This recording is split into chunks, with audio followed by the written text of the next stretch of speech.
Okay. Okay. Okay, so I have a recommendation here that the Council of the Corporation of the Township of Wellington North rise from a closed meeting session at 6:58 p.m. Can I get a mover and a seconder, please? Moved by Sherry, seconded by Steve. All those in favor? That's carried. Thank you.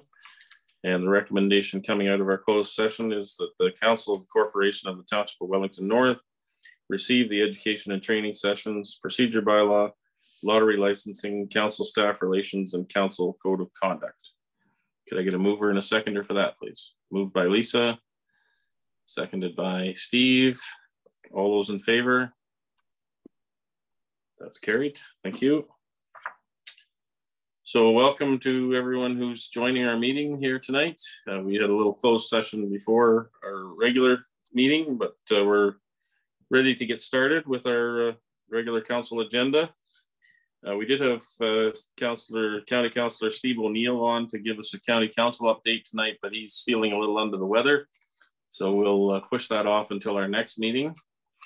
And the next thing on our agenda is a presentation with regard to our insurance. And I see Andrew Coburn has joined us for that. Andrew, do you have someone else that's joining you for this presentation as well? There was to be one more here from Intact, but I'm thinking that he's got caught up per the recent message I just received.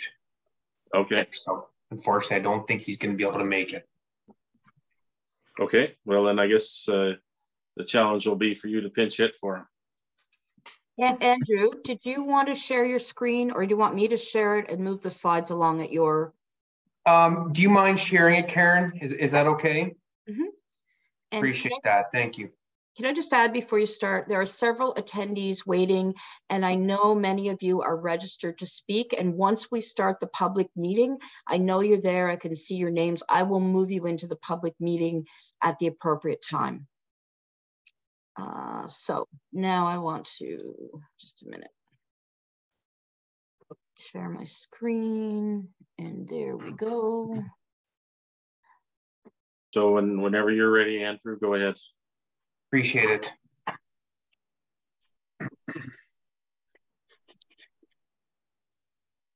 Can you see that?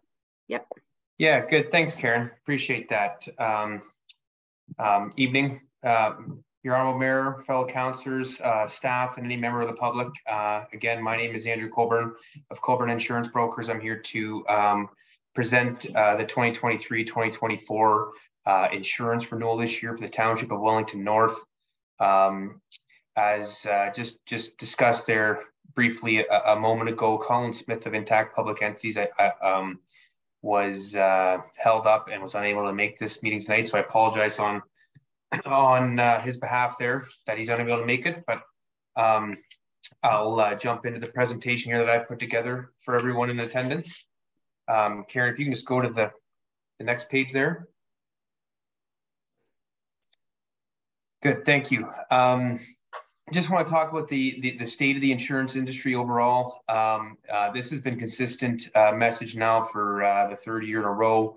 The hardening of the insurance market has continued right through 2022. Obviously, coupled with the extreme inflation that we've been experiencing, the trends that the industry started to experience in 2019 has driven premiums even higher.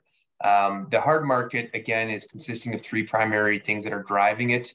That being property, general liability, and cyber insurance. And once we get to the actual proposal and comparisons year over year, cyber is the one that seems to really be a hot ticket or hot button in insurance these days. Basically, within this hard market, we're continuing to see reduced capacity and appetites, especially for specialized risks such as municipalities. When capacity is lower, the premium rates are higher. So there's a greater focus on that bottom line and stricter underwriting guidelines. So that's as an overall high level view of the industry right now. Next slide, Karen. So of the three, I just want to touch on the three driving factors behind the hard market at this time. And the first one being property. Again, consistent with the previous 3 years, the hard market is continuing right through 2023. Property insurance rates have now increased 19 consecutive quarters. Property losses are more frequent and severe due to climate change. The claims costs are continuing to rise, and then it affects the reinsurance rates worldwide as well. The driving factor behind the increased claim costs, is due to the shortages and increasing costs in labor, material, supply chain constraints, and ongoing project delays. Those are the primary factors that are driving these claims costs even higher on the property side. If you can just go to the next slide there, Karen, go to casualty. Casualty, again, not much has really changed in the casualty space. Class action lawsuits are increasing in frequency due to the certification process is now much easier, and it is a desired target for plaintiff lawyers like municipalities. Despite the innocence, class actions are just more costlier to defend, and that's greatly driven by the joint and several liability. I know this has been a topic which has been discussed several times in years past, but whether any wrongdoer can take action against several parties to claim, and if there is, it's the deep pocket theory. If there is a defendant that is unable to pay, the one with the ability to pay is just held to that total sum which the plaintiff is asking for. So it's driving the claims cost even higher in this industry. So because of that, many syndicates in London are restricting capacity and now are unable to take on new business altogether in this space. So it's making it quite difficult. Next slide there, Karen. This is cyber, and as I precluded to there earlier, as I forecasted earlier, this is one that we'll see. Cyber has just been it's been a non-profitable line of business for insurers. It's a relatively new product, only being around for 4 or 5 years. Rates have dramatically increased year over year. The global pandemic has accelerated to a certain degree as many offices are going to remote models, thus causing exposures to and vulnerabilities within their space. As advised in 2021, cyber insurance will at minimum double every year and is expected to continue to double. Insurers just have not been able to stabilize the marketplace, have not been able to mitigate the exposures to loss. We've seen in our office alone, and yet I know that we've confirmed this with Intact Public Entity, there's only down to a few carriers now that are even offering cyber insurance. So until it becomes profitable, insurers can stabilize it. We're experiencing very high rates put on renewals in the cyber lines. So this is one, like I said there earlier, when we'll get to the actual rate, this is one that we saw substantial rate this year. Next slide, Karen.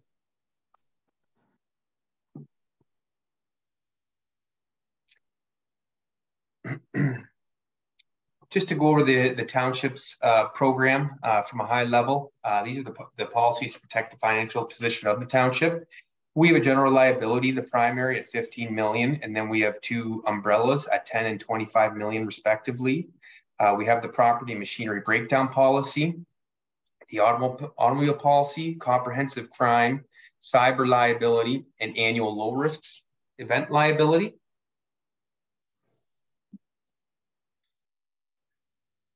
Next slide there, Karen. Going into the proposal this year from Intact Public Entities, and then the slide to follow will be a year-over-year comparison of the proposal.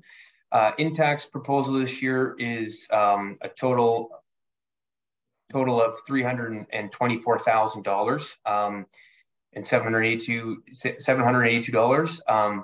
This may come as a bit of a sticker shock when just comparing it year over year. However, I've outlined a few primary driving factors that we'll get to here to show where the differences actually lie this year. Next slide, Karen. So in addition to the hard market, catastrophic weather events and increased litigation that we're seeing as a whole across the industry, there is 3 primary factors which, when you take a look at this year over year, it looks like a 20% increase However, that's not a rate increase. That's actually the factors contributing into the bottom line premium here. The first one that we'll get to here is property limits. During the remarketing process last year from Marsh and McLennan to Intact Public Entities, we reviewed the value-added services offered by Intact Public Entities, one of them being the asset valuation. We completed an asset valuation on all the key structures of the municipality, and it came back, the appraisals came back just under $18 million. Some buildings were underinsured 1 million. Some buildings were underinsured upwards of $5 million. So that's the primary driving factor behind the difference in premium this year. There's also 11% inflation on the remaining buildings not inspected. They're just 22, say for instance, small driving sheds or much, I would say just not key buildings. So they applied 11% inflation on that. And then we also did uncover, the report did uncover several buildings which were not insured on the policy altogether, and we had added them to the schedule. So the driving factor behind the premium difference this year is the property limits. And then obviously the next factor is the inflation. We're experiencing drastic inflation this year. So there has been a 7% inflationary factor applied to this year's renewal. So technically taking out the rate, even if you got 0%, it'd be almost a flat renewal at that point. And then lastly, the third driving factor, which affects the casualty part of the policy and program is the population. So the last census data obtained was from 2016. This year's renewal is based on 2021 census data, and the population has almost risen 1,000 people in that 5-year spread. So this increases the exposure with regards to people living in, walking on sidewalks, using our services, roadways. It just increases the exposure, which increases the liability portion of the policy. So in addition to what we're experiencing in the market, that there is a large increase from a bottom line perspective, but outside of the inflation, the property limits, and the population, the rate's actually extremely minimal on this renewal. Next slide, Karen. Here's the year-over-year comparison, and this is where you actually get a granular vision of what we're experiencing on a line item. You'll have to apologize on the property blanket limit there. In the difference premium and property difference there, I shouldn't have put the property limit in there because it makes it look as though there's a $17 million difference this year on the bottom line. But backing out that $17,673,000, that's where $28,000 of the premium is coming from right there. The cyber liability, there was no limit changes on there, no coverage changes, and we're up considerably there. And that's the one area that is pure rate. There's no variable factors driving that premium increase. It's just pure rate. The two variables, again, is the liability noted above, and the property is the two driving factors behind the premium change. So it's not rate. Next slide, Karen. Just as a general overview, we had started discussions 3 years ago about gauging the market, seeing what's out there in the offering from other carriers. This was due primarily to rate increases of 10 to 15% year over year. It was also due towards the service end of it as well. So we remarketed the account in 2022. There wasn't a great deal of premium savings. I think it was only about $5,000 overall. So we had went over a list of items which were under scrutiny from the township at that point, and the large one was service. As a result of the remarket, it's been quite a positive response from Intact Public Entities. Their service standards have been excellent. They've completed an overall risk inspection on all the structures. They completed an asset valuation. They've reviewed several contracts this year, which is free of service, which is excellent. We also took advantage of the certificate exposure analysis each time, taking a look at the contracts to make sure that it's not unfavorable towards the township. They do offer ongoing education seminars, which I know it's been taken advantage of as well.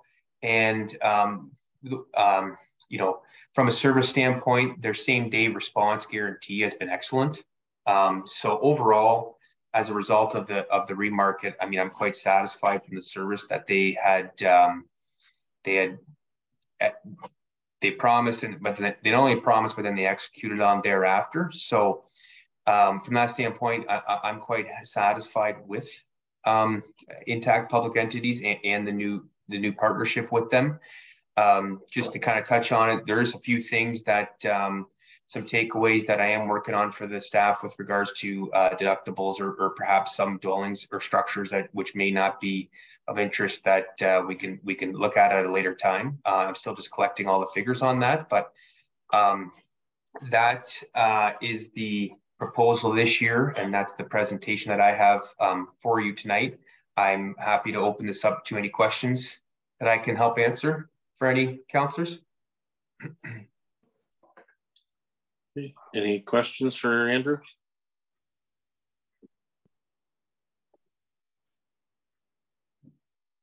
We must still be shocked by the dollar amount, Andrew. Yeah, no, good point, Mayor Lennox. And to be honest, when it was a sticker shock the first time that I saw it as well, but when I actually broke it down, went through it line by line and saw the actual input, you know, the inputs into it, you know, an additional $18 million of property limit, you know, the increased exposure on the liability side, you know, stripping those out, there's really, you know, outside of inflation, there's really no rate next to the cyber. The cyber, unfortunately, is an area of the industry which is it's the hot button right now. It's very unprofitable. You know, we're seeing 100% increases on most all cyber policies these days, so that's a tough one. Anybody have any questions?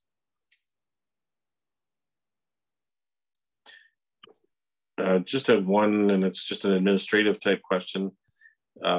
We often had to deal with this right at the end of the year, and we had talked about, I think, changing the beginning end period for the policy. Did we do that, or is it still January 1? It was extended last year to January 31st. Okay. So just in years past, we had always been receiving terms a week, 2 weeks prior to expiration, and then presenting on a 30-day extension. We had extended it last year from January 1 to January 31st.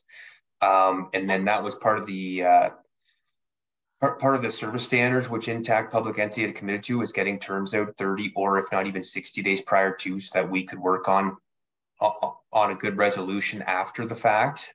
You know, I kind of touched on it there earlier. There are a few variables here that some takeaways that we are going to work with through the staff with regards to deductibles or certain buildings which may not be of interest to insure the full value. So, but we can take a look at that here in the next month.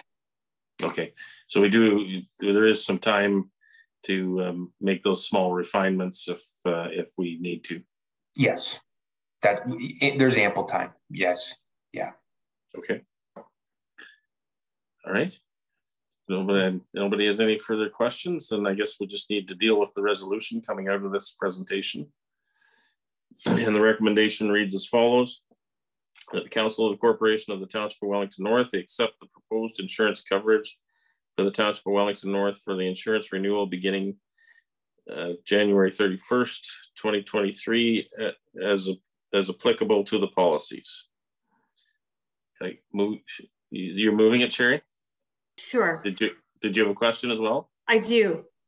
Okay, well, let's go with the question. Okay, you'll be the mover and you have a question. Yes. Okay, let's get a seconder then. Steve, okay, thank you. Go ahead, Sherry. So my question is do we have to pass this recommendation this evening? Can we receive further information after Andrew and staff get together to see what the actual policy is going to look like? I mean, the sticker shock is, I'm speechless. I don't have any words for it.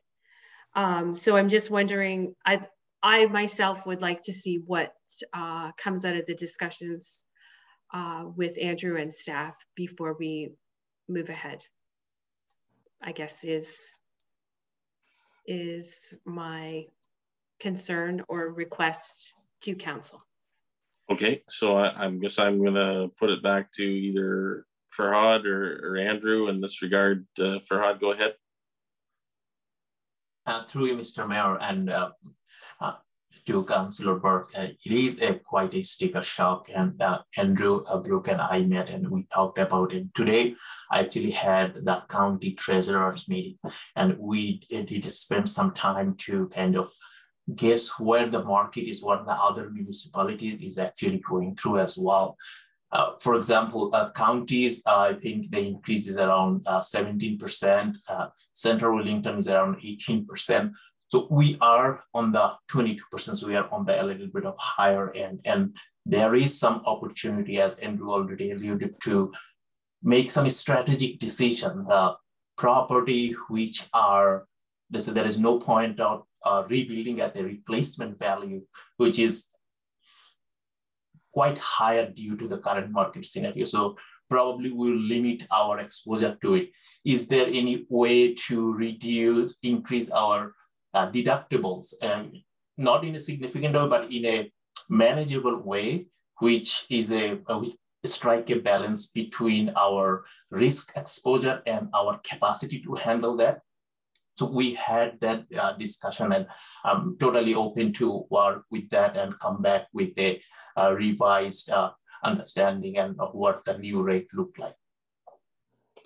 So just to be clear, Farhad and Andrew is there. So if we were to defer this decision till our first meeting in January, is that going to interfere with the renewal process? No, that was one of the factors, and Farhad, maybe you touched on it there, but yeah, it's hard to compare municipalities to municipalities, right? So when we're talking like a 22% overall bottom line increase, the majority of that is from the property and the increased liability exposure. Those are variables which could come into rate on the overall premium. Like it wouldn't be a rate increase of 22%. I just want to point that out. But this, I mean, that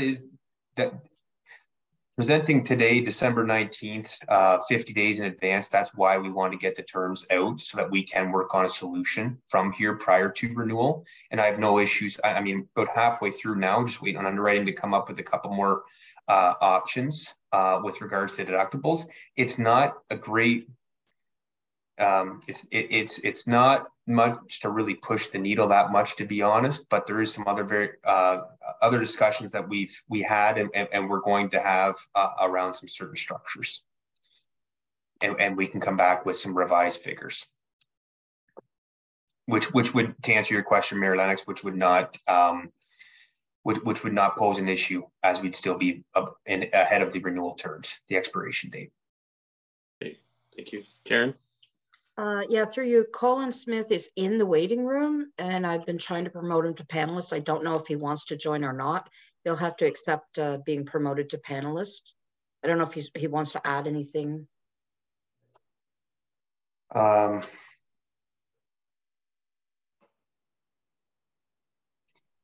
We're good, yeah. Okay. I think he's coming in. I don't think he'd bring a whole lot of value at this point, to be honest, but I do appreciate that, Karen. Okay, and Brooke? Through the chair. So I think if council wants to provide direction to staff to continue conversations around options for reducing the insurance premiums, we can do that, and we can bring a report back early January. Okay, so just from a procedural perspective, Brooke, then you're suggesting we pass the recommendation as written today, and then we have to come back with an update. Is that what I'm understanding that you're suggesting? That's my suggestion, but Karen, do you have any? Would it be better to defer? No, you can pass the recommendation and then just provide direction to staff to bring a report back regarding the policy. Okay. Does that suit what your concerns, Sherry? Yeah, that's fine. Okay. Any other questions or comments then? Okay, I'll call the motion on the recommendation then. All those in favor? That's carried. Thank you. And again, we'll add that direction to staff to provide the update in January. Thank you very much, Andrew, for your presentation. Thank you very much. Have a good evening and Merry Christmas. Merry Christmas, Andrew. Yeah, thank you. Okay, so our next item on our agenda is to recess our regular council meeting to move into a public meeting.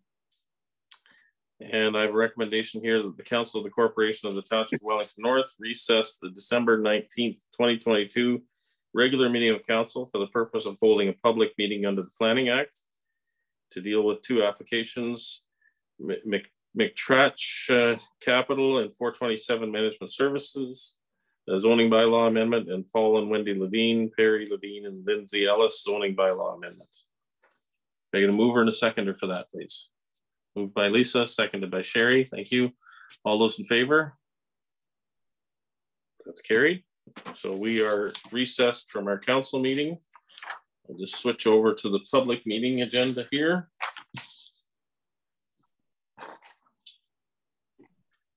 Okay. So I'll call the public meeting to order and ask if there's any declaration of pecuniary interest with regard to the two applications we have before us tonight. I have none to declare. Councillor Hearn? No. Councillor McCabe? I have none. Okay. Councillor Burke? No. Councillor Rankin? Okay, you were muted, Penny, but I think I saw your mouth saying you didn't have any. Sorry, no. Okay, great, thank you. Okay, we'll start with the first application, and I may pronounce this wrong, but I'm calling it McTratch Capital and 427 Management Service Inc. is the owner applicant in this case. And the location of the subject land, the land subject to the proposed amendment, is described as part of Park Lot 3, Registered Plan 60R2483, Part 1 and 2, and is municipally known as 425 to 427 King Street East. The property is 0.62 hectares in size and is currently vacant. The location is shown on the map in your agenda package. Purpose and effect of the application. So the purpose and effect of the proposed amendment is to rezone the subject lands from residential R2 zone to residential R3 zone to facilitate the construction of an 18-unit cluster townhouse development. Additional relief may be considered at this meeting. How was notice given for this public meeting? Notices were mailed to property owners within 120 meters of the subject property and also mailed to the applicable agencies. Signage was posted on the property on November 25th, 2022. Okay, thank you. Matthew, if you would give us the report on this one, please. Will do, perfect. So thank you, and through you, Chair. Before you today is a zoning bylaw amendment seeking to rezone the subject lands from residential R2 zone to residential R3. The purpose of this meeting today is really to go over the proposal and to allow the public and council an opportunity to express any concerns or comments, ask questions, seek additional information from the developer and consultants. So to provide a quick overview of the subject lands, they are currently vacant, 1.53 acres approximately in size in Mount Forest. The applicant is proposing an 18 cluster townhouse development, as mentioned. On the policy side of things, the subject lands are designated as residential in the county official plan and are currently zoned residential R2 in the Wellington North zoning bylaw. Planning staff note the proposal is in conformity with the county official plan density target. The applicant has submitted a zone amendment to rezone the subject lands to facilitate the proposed townhouse development. And planning staff note that there are no site-specific requests. So in short, the proposal meets all requirements of the R3 zone. Lastly, I would note the proposal is subject to site plan approval, where some of the smaller details such as landscaping, fencing, amenity area, etc., will be looked at by staff. So in terms of next step, following the public meeting, staff will finalize the review of the proposed rezoning and the public and council's comments, and we will report back to council at a later date with any proposed revisions based on tonight's discussions, and seek council's consideration on the draft zoning bylaw. So with that said, I welcome any questions. Thanks. Okay, thank you. We have some items of correspondence which are on the agenda. Do we have any other further correspondence in respect to this application? Yes, we do. We received a GRCA, an email saying they have no concerns, and that a permit will be required if development takes place. From Rachel and Viola Carey, they have some concerns, and I know I've forwarded this to council for review, and it will appear on the minutes. They have concerns with traffic, with garbage, and other concerns including environmental, light and sound pollution, as well as private property. Wellington North Power, who notes that the property is in the extremity of the service territory of Wellington North Power, with a significant span from their last services. So from a planning and servicing viewpoint, it would be more advantageous if property was zoned for higher density development. And from Dwight Rundell, concerns traffic, the density, concerned about the increased density, and as well as parking. And Wellington Federation of Agriculture, who are supportive in that it's preserving farmland and you're intensifying in a serviced area. Okay, thank you. So we're not dealing with the bylaw this evening, but the bylaw will be considered at a future council meeting. Any persons wishing notice of the passing of the bylaw must submit a written request. And with that, I will open the floor for any questions or comments from the applicant and or the public. Do we have anyone registered to speak on this one, Karen? We have several registered to speak. Most of them have been moved into the meeting. I do know Gerbir.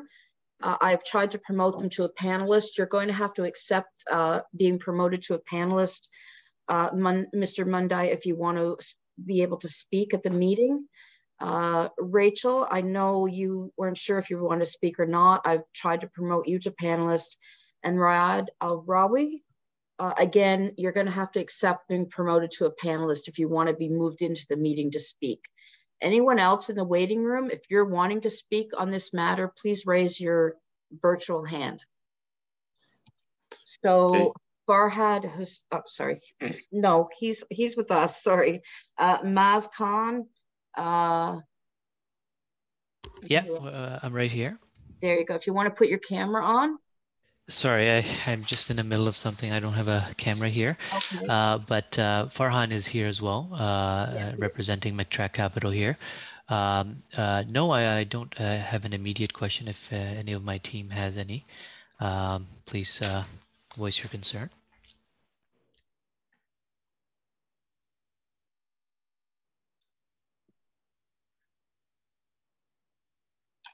Okay. Seems like Farhan is trying to connect here. The bottom left, there's an unmute button.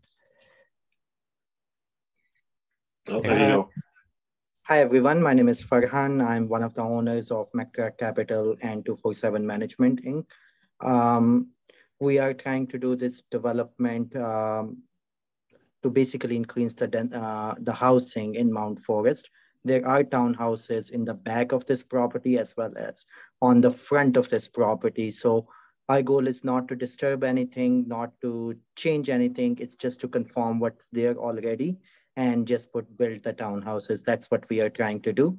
And as our goal is our families will be moving up. We are from Guelph, so goal is some of this development is for our own self, to build a home for ourselves and move into Mount Forest.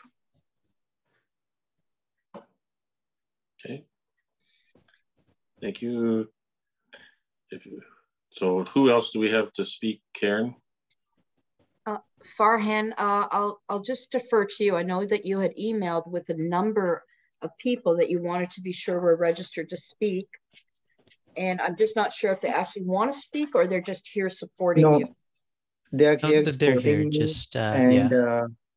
As well as if anyone have any questions, we have both our architect, our civil engineer who has done all the drawings. So any questions anyone has regarding this development, we are happy to address here. Okay, thank you. And then Rachel Carey has moved into the meeting. She had wanted to speak. She had submitted a letter. Okay, can you hear me, Rachel?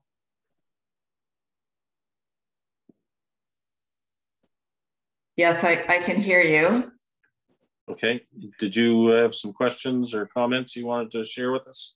I understand what he's saying about how there are already townhouses in the area. That actually speaks to my concern, which is that there are too many clustered groupings of housing in the area. And I'm finding that the density in our area is increasing, and putting in an 18 unit cluster in that small zone would add to that problem. And we have issues already with traffic on our road. There are a lot of feeder streets and units coming onto King Street. Where you're thinking of putting this townhouse cluster is very close to the 440 King Street townhouse cluster. So the entrance and exits for those dense areas will be very close to each other on a hill, on a rise. So I am concerned about the traffic. I'm very concerned about the change in the tone of the community from predominantly on our street single home dwellings.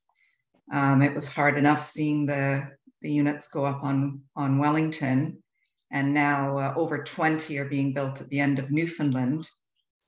So now this just adds to, I understand we want the town to grow, but I don't understand why it all has to be in this particular neighborhood.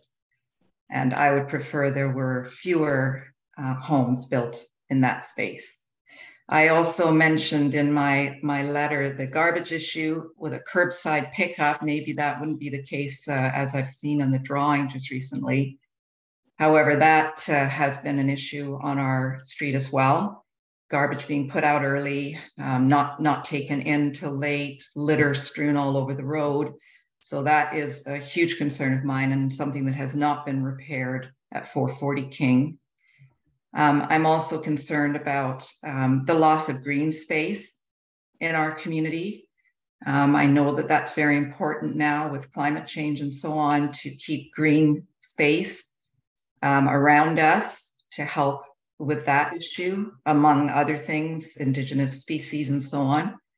I'm concerned about increased light and sound pollution in the area, and then also private property. I have private property concerns because people don't understand that our long lots are private property, and some of the things that have been built at the bottom of our property are not fenced, and we've had trouble with people trespassing on our land.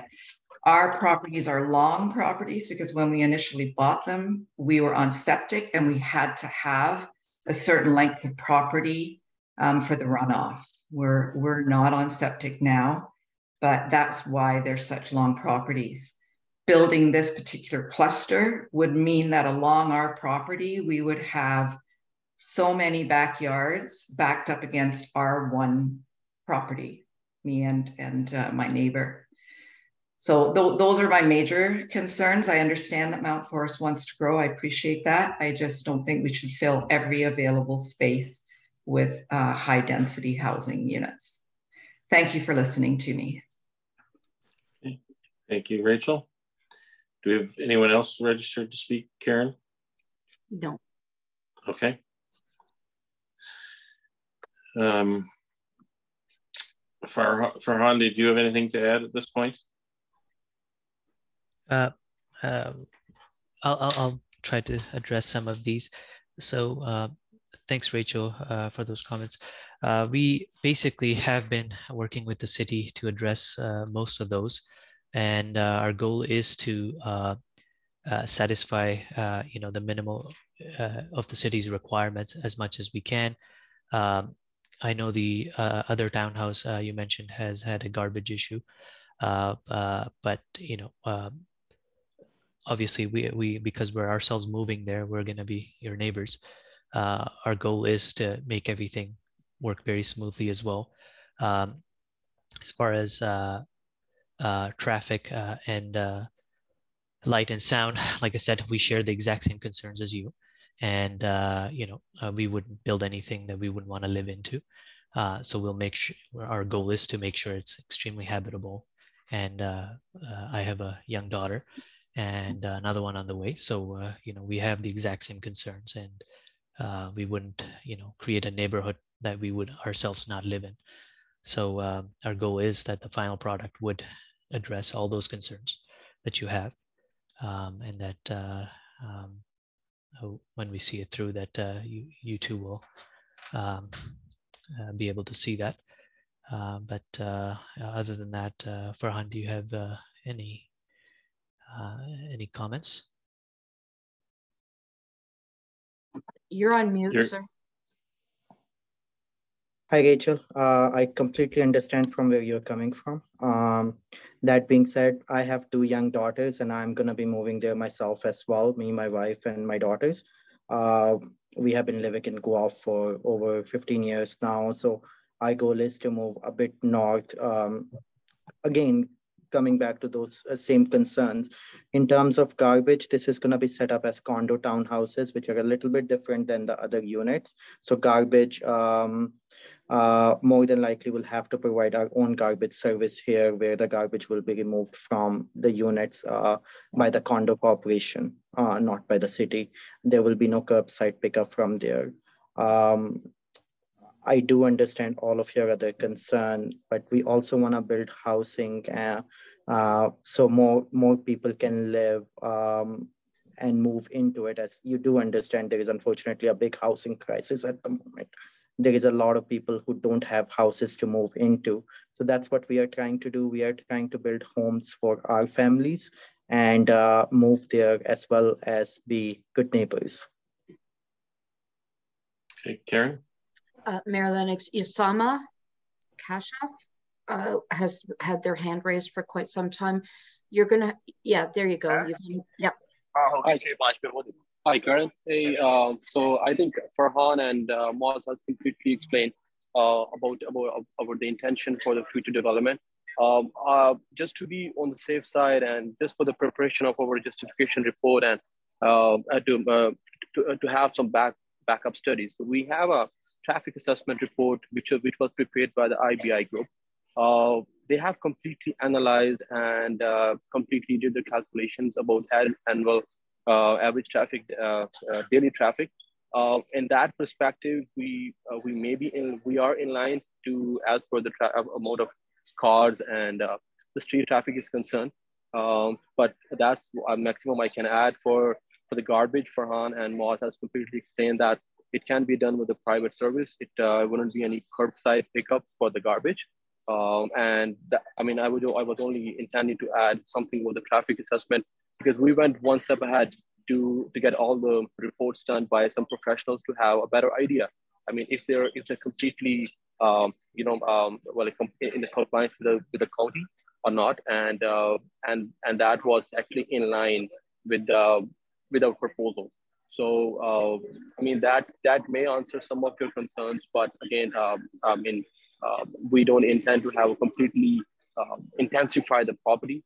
It's going to be more like a private living as well, community living. That's all I want to add. Okay, Karen? Someone named Barry. Barry, you'll have to unmute yourself and put your camera on and give us your last name and your address if you want to speak. Hello now. Hello, 423 King Street East, Mount Forest. Last name is Gingrich, Gingrich. I am the neighbor to this empty lot. Okay, go ahead, Barry. Well, I got some discrepancies here. I need to know about the drainage. I've yet to see a site plan. And your roadways and parking and curbing, they're so, you can't read them with a magnifying glass on your website. And the trees on our site, there's some trees on the sight line that have been there for 30 years. What's going to happen to them? Are they going to trim them down? What's going to happen? And you have to understand here, all of you have to understand, this is a swamp. This is a end of an underground river, which is flooding the entire neighborhood and has done that for at least 55, 60 years. So are they going to build up my neighbor? Are they going to build up my property? Because I'm concerned about where is your snow going to melt? It won't melt in my backyard. I'm the only one in the neighborhood that maintains my lawn site. My trees, my fruit trees are there, and when they move in, what's going to happen? I don't know. And how many bedrooms are in these units? I need to know what the density is going to be, because I'm looking at an elevated lot that looks down upon the proposed subdivision, let's call it subdivision, that I'm looking into their homes. Now I'm above them, and how do I have to make my home that more private that I can stay here? And on top of that, what is going to happen with the cost, the necessary, I'm sorry, I've lost that, but maybe okay, let's go back to here. The length of the project. When's it going to start and when's it going to happen? I don't want to see a 5-year thing that's happened in Strathcona across town. Took 5 years to put this shit together, and you guys allowed it. And my neighbor, we have trees on their sight line that have been there for 30 years. Did you intend to mute yourself, Barry? Because we lost your voice there.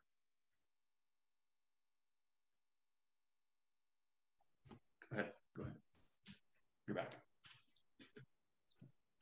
You can talk now. Okay, let's go. Andrew. Did you have something more you wanted to say, Barry? You got cut off. What else have I had to say? What the hell's going on? Like, I need to know how many bedrooms are in these units. I need to know where you're going to park the cars, how you're going to melt the snow. I don't want the snow on my property. The setback, and what's going to be the division between my home and their home. We need to know this. Okay. Because you are affecting the sale price of my house, my property. When you do this, I mean, we already have across the road all the Welfarians. I'm sorry. This is like, yeah, it's the top of the, I've lost my line, but anyway, I am sorry. Where the hell is this going? Okay, so I heard. Come on, Andrew. You can come and visit me any day. So Barry, I'm just you're concerned about sight lines, drainage. Yes. Tree removal. Yes. Have I missed anything? Density. Yeah. What's going to be the cost of our property? We're going to lose the cost of our property on a resale value. Okay. All right. Well, let's the developer maybe can address some of your. Now, Andrew, one thing. If you drive down London Road between Durham and the high school road, you'll see a building there that looks like a prison. There's 5 windows in one end of prison, and we don't need that in our side yard. Not at all. Okay. I think we'll give the developers an opportunity to address some. Just look at it. If you want to come and talk to me, man, I'm here forever. Okay. Yeah. I mean, I voted for you. Let's do it. Okay. We'll just let the developers speak to some of your concerns. Hi, Barry. Nice to meet you, Barry. I would love to sit down with you one of these days and discuss this. Barry, part of the application is addressing exactly those concerns. We don't want these houses to overlook into your yard either. That's why we have to make sure, the fencing is of appropriate size, just so you can have the privacy as well as the future families. As far as property value is concerned, our experience has shown that this actually increases property values because new homes around your neighborhood or in this neighborhood will lift. The property values are assigned via proximity, right? Like if you have new homes built next to you, they're usually of higher price and they lift the prices of homes as a lot of young families prefer these newer homes. So just in our experience developing, that's been the case. And God bless you, have a very massive lot. And in a new neighborhood, that will definitely increase your property values just from what we have. As far as not having to be able to see the site plan, I apologize. If you provide us your contact information, we'll be more than happy to share with you.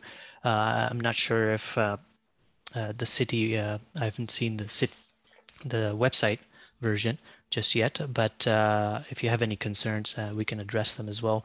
But tree removal obviously is a tricky one. We'll have to see. Our intent is not to remove any damaged trees. We used to live in, Farhan and I, we used to live in a property that had massive trees, and we know the value they provide, and we have no intentions of cutting anything. At best, we'll try to see if we can trim it, as well as provide you the privacy that you're looking for with the fence. So we'll see what we can do in terms of trees, but our goal is not to trim them down. That is not our intent. They are majestic, so we do want to try to keep them there for our families to grow under as well. And in terms of bedroom layout as well as cost, you mentioned, like I said, those are things maybe perhaps we can discuss face to face, but other than that, is there any one else that wants to add to Barry's comments there? Karen, do we have anyone else? Well, thank you and Merry Christmas. Happy New Year. Hi, Barry. If you don't mind, I would like to add in. I would love to come sit down with you again and to come over there, sit down with you and go over all the drawings. We have been working on with the neighbor on the right side of the property, the 429 King Street. And he and us, we have spoken a few times about the development. In terms of doing the development quickly, obviously, the quicker we can get the site plan approved, the owner of 429 King Street, he will be doing most of the foundation work there and so on. If we do get approved, we are already in touch with the local contractors. Our goal is to come and finish this as quickly as possible so our families can move into it and we can move from Guelph to Mount Forest. Again, let us know what time works best for you, and me and Mars will come down, we'll sit down and we'll go over all of these details with you. Okay, thank you. Karen, did we have anyone else No, registered to speak? no, we didn't. Okay. All right, Darren, go ahead. Thank you, Mayor Lennox. Maybe I can just expand on the process that from here on out, the township will be taking, if that's okay. Sure, please. For anybody that's interested, on the notice, there's clerk. They can reach out to her, and they can make an appointment to come and view the full-size drawings and the application for the development. It'll be much easier to read than what's in the agenda. Process-wise here, our planner and staff will take back the comments from tonight's meeting and work with a bylaw back to an upcoming council meeting. Following that, we'll be reviewing the developer's technical submissions for site plan approval. So we'll be looking at compliance with municipal servicing standard, which deals with servicing and especially stormwater management, and the zoning bylaw that deals with setbacks, buffering, landscaping, and that type of thing. So this is the start of the process, and lots of work yet to do. Okay, thanks, Darren. We'll flip this over to council. Any questions or comments from council at this point?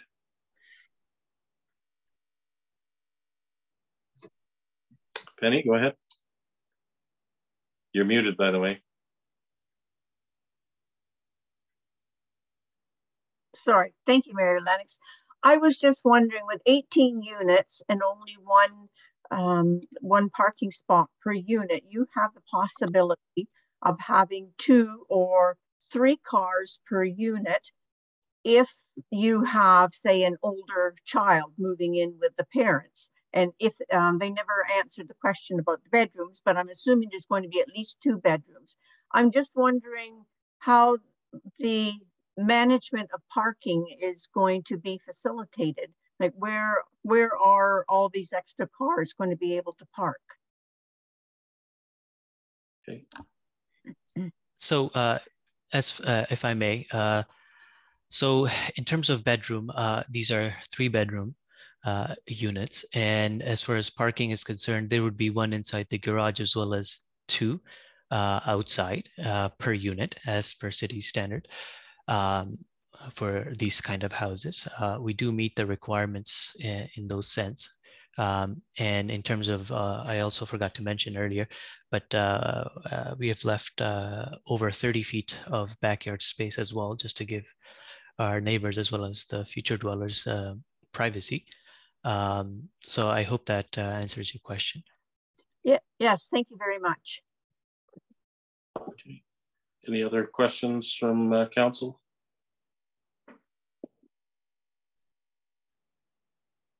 Go ahead, Sherry. Yeah, so my question goes just to reiterate the question I think Rachel had addressed. With the access being so close to 440 King Street, is there a possibility to have that possibly staggered, just because of the possible congestion with people coming in and out? There's a lot of units there.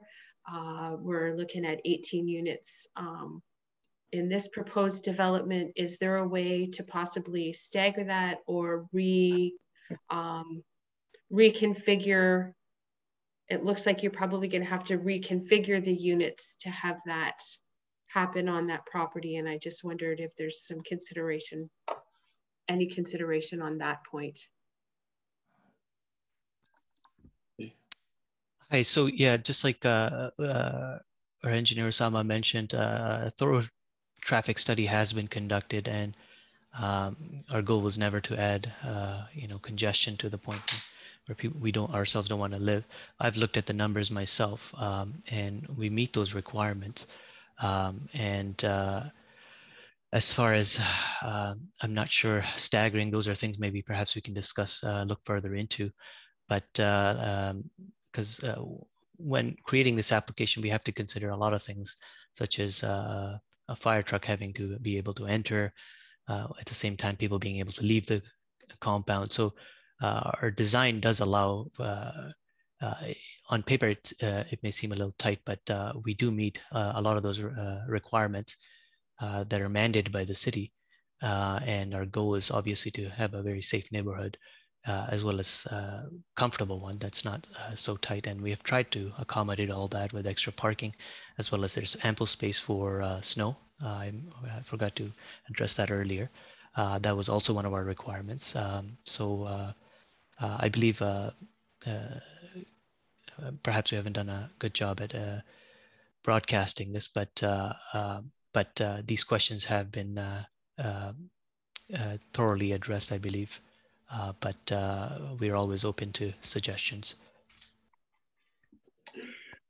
Just go ahead, Sherry. And I see Okay. Do you have your hand up? Okay. I'll get to you in a minute. Okay, thank you. I guess there was some cutout. I did hear something about a traffic impact study being done, but there was some cutout on that. So thank you Yes, very much. sorry about that. Yeah, I believe Raid wants to make a comment. He's our engineer on the project as well. Raid? Hi, Raid. I think you're muted. On the bottom left, there should be an unmute button. Yeah, hi, good evening, everyone. It's Raid Rawi from Professional Floor Plans. We did the site plan concept design with the housing design. One of the main features that's been asked here by the staff and also by the audience is the entrance and exits. And I think the driveway and aisles, everything was designed and was verified through a traffic impact preliminary study. During the site plan approval, it has to be expanded if required by the town staff to get it approved in a proper way. Just want to say that this concept was not the first concept we submitted. That's been like a few rounds of discussion. The staff were cooperative and were supportive, and they were informative. They gave us all the deficiencies related to site plan and to zoning as well. So I think this concept has been achieved considering most of the comments raised by all the neighbors tonight. And I think we are almost there. If there needs to be a few things to be done to improve, for sure, the developer is open and we are for sure will do it and make sure that the minimum impact on the neighbors, the minimum issues that will happen during construction and after operation. Thank you. Okay, thank you. Other questions from council? Penny, go ahead.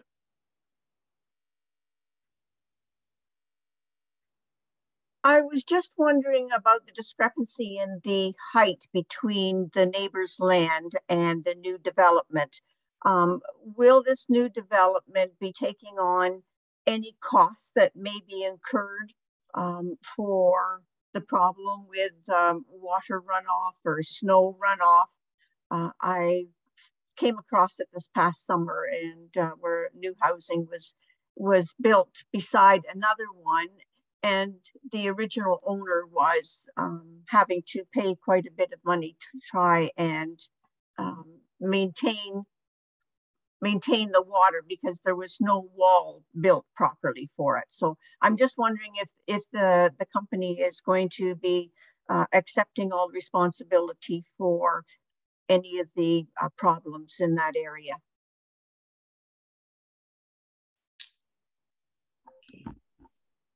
If I may, yeah, our goal is to obviously have a sustainable neighborhood, and if we are liable, obviously we'll look into it. And like once again, that has been part of our plan. The grading is one of the major aspects. We have tried to draft a plan that, not even just water, but sanitary as well. There are a lot of challenges that we have to work with on this one, but I think our team has been able to tackle them one after another. And our goal is the ample green space that we have tried to leave is to sort of digest all that water if it can. And that's why there's ample space in the backyards as well. But like I said, if there's any concerns that are coming from our end, we'll be happy to address them as a township corporation. Thank you. Karen? Rachel Curie has her hand raised again. Okay. Rachel, right now we're going to just hear concerns from council. When we run out of those, we'll come back to you if that's all right. That's fine. Thank you. Any other questions or comments from council?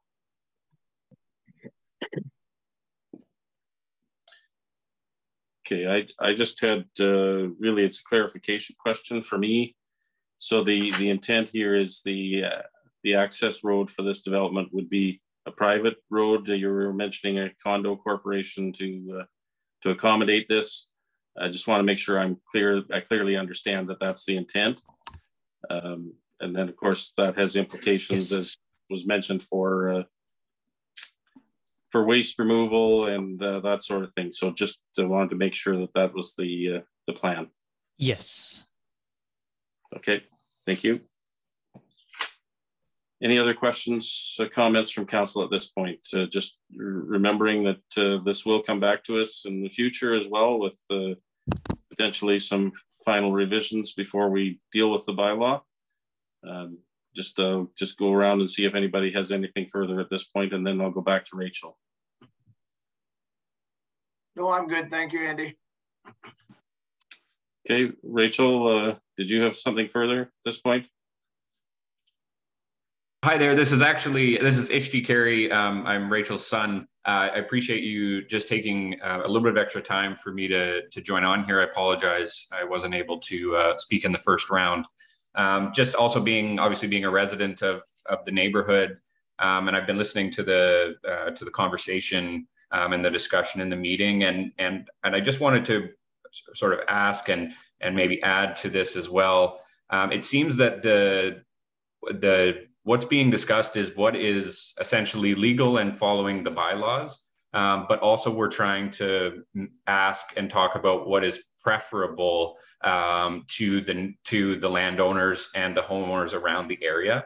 And it seems to me that there's, it's not in doubt that that there have been proper steps taken, that the process of this development has been following code and following bylaws, which is great to see. But this component of sort of the intangible of the neighborhood, the culture, the environment, the atmosphere, how is it that is going to be factored into this process?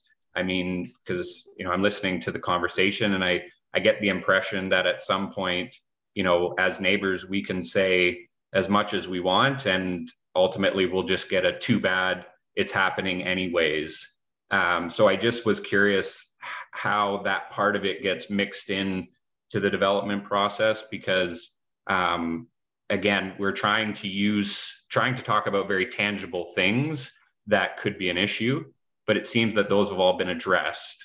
So, how do we strike a balance between sort of our desires as current homeowners and landowners with the desires of the developers and what they're looking to do on their property? So I don't know if there are other phases in the approval process, but if it would just be at all possible to speak to that part of it, and just at what point do we know that we've been heard and we no longer have an impact on the decision? Thank you for listening. Okay, so Darren, did you want to speak to that? Sure, I can maybe speak to process. So this is the only public process, tonight's public meeting for approval. Everybody on this call will get a written notice of when council is going to consider the bylaw, and there'll be a draft bylaw that will be available. And anybody that wishes to comment on that may make a delegation to council. But after the zoning bylaw is approved, then it'll be all at a staff level, the site plan approval. Okay, and I would just add to that too. I mean, tonight's public meeting is an opportunity to communicate with the developer and with council with regard to, you know, wishes with regard to this development. I've got the impression from the developer that they're quite willing to meet with local residents and try to work at some sort of coming to an agreement. So I think that it can be a very useful part of the process as well.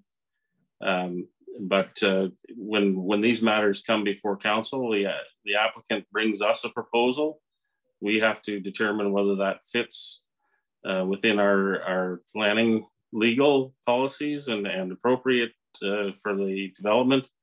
But it's the onus is on the property owner and developer to make those kind of modifications based on the feedback that they get here and from our staff and council. So I hope that helps explain the process a little bit. But again, I see a hand up again. Did you have further comment at this point? I hear people using the words when instead of if. So I just want to clarify, is this already for sure happening? Or are you all going to still talk about it and consider the things that we said today? So I'm not sure who you're addressing that question to. Well, I think it was Farhan and also Darren, though, who it made it when we were talking about the issue that my son raised. You were using words like when it's changed and when this happens. So, I mean, you could answer for me, or Sherry, yeah, sure. I would just like, if I may, Mayor Lennox, to ask the Rachel and her family whether they are opposed to the development in general for that parcel of land, or is it the density of the development? It's the density. And I would agree with that. I think we don't want to seem as though we're trying to control the development of the neighborhood. We completely understand that this is another owner's lot. So I did want to clarify that yes, we are against the density of the development to have a lot of the same size right next door with 2 dwellings, and now having a lot of the same size with 18. I mean, that's an enormous difference, and that is the main concern. That is the main concern, and I appreciate that Farhan and Maz have been saying that they would be living there and would like to be in Mount Forest and living in this community, and I have absolutely no issues around that. I just don't know why we need to have 18 units in order for that to happen. Okay, thank you. Darren or Matthew, could you just highlight for us again the difference between, so we're talking here is switching from an R2 zoning to an R3 zoning. So what would be the difference in density permitted under an R2 zone versus what this proposal is? Yeah, sure. I'm happy to address that, and through you, Mayor. So I guess high level, the R2 zone would permit, I guess the maximum would be townhouse wise, would be a 4-unit street townhouse, or perhaps a 4-plex. When we go to the R3, that's when you sort of get into the realm of street townhouses, apartments, and cluster townhouses. But just to reiterate some points around density, the official plan does, it highlights a density target, or not a target, but rather a maximum. And that target, if you just bear with me here, is for townhouses specifically, it's 35 units per hectare, which would equate to 14 units per acre. And this development as proposed would yield 12 units per acre. So in theory, in the official plan realm, they are still under the maximum of what's permitted. The other thing I'd note is, although they are going to an R3 zoning, the zoning is sort of crafted in a way, like I said, there's no site specific coming forward. So with that said, they meet the standards of the R3, which would sort of indicate that, you know, the site is potentially not overbuilt. Like I said, given that there's no site specific request to, you know, reduce a setback or a lot area or something of that nature.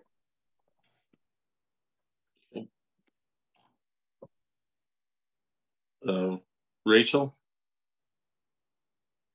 So I guess what we're saying then is that we don't want it to be rezoned to R3. Is that what, in essence, I would be saying? I'd like it to stay as an R2 zoning.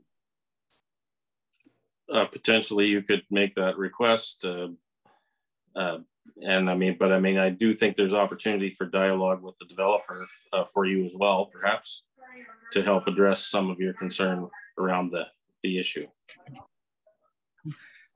Yeah, thank you, Mayor. Just with that about the dialogue again with the developer, again, we appreciate Farhan and Maz, the openness to discussion. I think goes a long way in this process. But again, just coming back to the difference between what is legal, which was essentially what Matthew was saying, that what they're be requesting is within the maximum of an R3 zone. So, you know, at what sort of leverage do we have as neighbors to say, well, we understand that you've been approved to build on on an R3 zone, but we want you to build, or we would like you to build it as an R2 zone. And this is not a personal offense to Farhan or Maz, but why would they just not build what they're desiring because we asked them to? So again, this being a public process, it seems that we're still in a position where we're able to use the approval, of our town council and use that framework in order to have this discussion. But if it gets approved to R3, at that point, they would just be doing us a nicety rather than doing something that's being required by the approval of town council. So again, but this is not, we're not saying this to bring personal offense or to try to, to create tension. I just want to be clear that this dialogue is fantastic, but if it is just, if it's just dialogue without any sort of bylaw or legal backing, what comfort does that bring that our concerns will be addressed? Thank you. So I guess the issue is that this is not going to be decided by council tonight. There will be further refinements and revisions come back to council before this is approved. This is exactly the right time for dialogue and to see if there's a way to come to a mutually agreeable arrangement. Ultimately, council will have to decide whether they approve this or not. So I'm not sure how else to address your question. If I may, Mayor, is there any way? I am sort of new at this myself, but I'd be happy to meet with the gentleman there and discuss this. But from our end, what is, the process? Can we meet with them and maybe have some of these questions ironed out and concerns? Perhaps a more detailed print of the plan. And a hot beverage. I'm not sure, but I know it's up to the township in the end to decide, but we want to make sure everybody is content with what's hopefully going to be taking place. And you've no offense taken, we understand, you know, we're going from single to quite a few houses. But you know, we're at the same time trying to create a neighborhood, and it does become a little bit more lively. But you know, maybe we can reach some sort of an agreement in that sense. But other than offering my own physical presence, what I guess is there something else, a due process, I suppose, that we have to follow here? Okay, I'll go to Matthew and then we'll try to address that. Matthew? Yeah, through you, Mayor. As part of the process and sort of next steps in terms of, you know, my next planning recommendation report, we will be asking the applicant to provide a comments matrix, essentially looking at all council's concerns and the public concerns and how they feel they're, you know, it's been addressed through their development or any changes that they'll be making. So that can be one avenue that, you know, the applicants and, you know, members of the public as well as council can maybe get some clarity on some of the comments. And then that could come back to council before we make a final decision. Correct. Yes, it will be included in you know, an appendix or something in my recommendation report. Okay. Thank you for taking the time, Mayor, and Maz, thank you for your answer as well. Appreciate it. Thank you. Okay. Thank you. So I think that brings us to the end of this application process. And again, just to reiterate that we're not making a decision on this evening. There will be further information to come before we get to that point. So with that, I'll close off that application and we'll start on the next application we have here today. And that one is for Paul and Wendy Levine, Perry Levine, and Lindsay Ellis. And the location of the subject land in this case, the land subject to the proposed amendment is described as part of Park Lot 1, Park Lot 2, north side Macaulay Street. The property is 1.26 hectares in size and is currently vacant. Location is shown on the map in your package. Purpose and effect of the application. So the purpose and effect of the proposed amendment is to rezone the subject lands from future development FD zone to site-specific future residential FD9 zone to facilitate the construction of a single detached dwelling on private services. Additional relief may be considered at this meeting. How is notice given for this public meeting?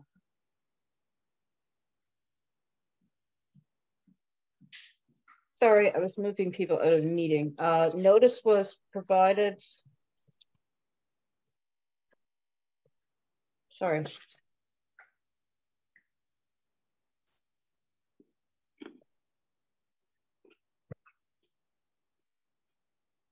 Notice was mailed to property owners within 120 meters of the subject property, as well as to the applicable agencies.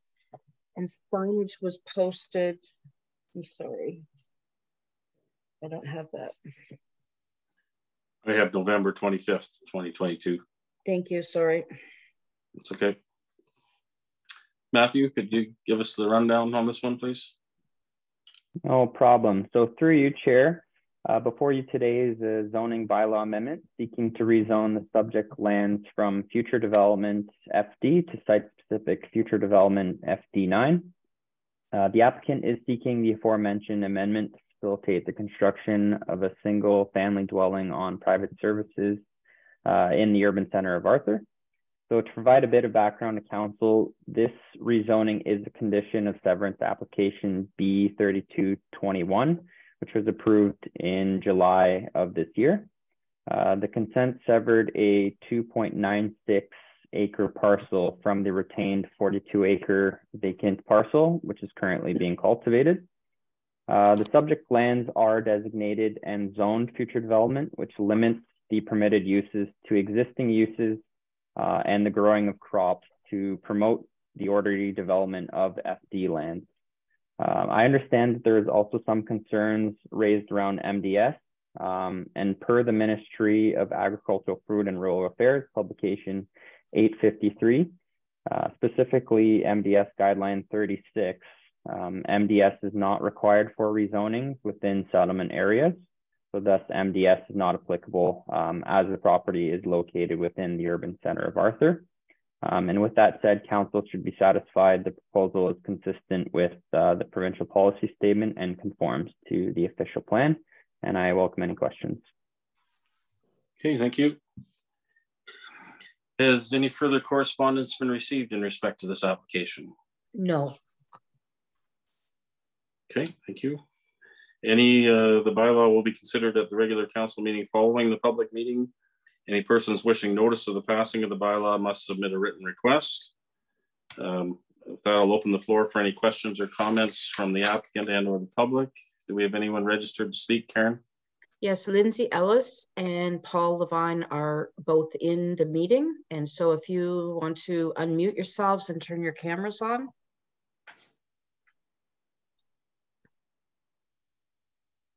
Okay. Welcome, folks. Did you have any comments you wanted to make at this point? Not really. I think Matt pretty much outlined kind of what we want to do. It's basically just a piece of family property. It's been in our family for 50 years. It's already on the furthest point of the urban development. It's already separated by a GRACA green space, so it's always going to be separated. I know it's going to be on private services, but we've already went through all the land use assessments, knowing that that they're not going to reach that even minimum until 2051. So we know that that's not going to be available. So basically, just looking to move along with a single family dwelling home. We've talked to all the neighbors, and that's not an issue at all. Obviously met with the council and got their unanimous vote with their support. So we're here today with you. Okay, thank you. Is Karen? Yeah, sorry. The GRCA did send in comments, and I had indicated those comments were for the previous public meeting. They're not. They're for this one, and they have no concerns. Okay, thank you. So we don't have anyone else registered to speak on this application? Okay, with that, I'll open it up to council for any questions or comments.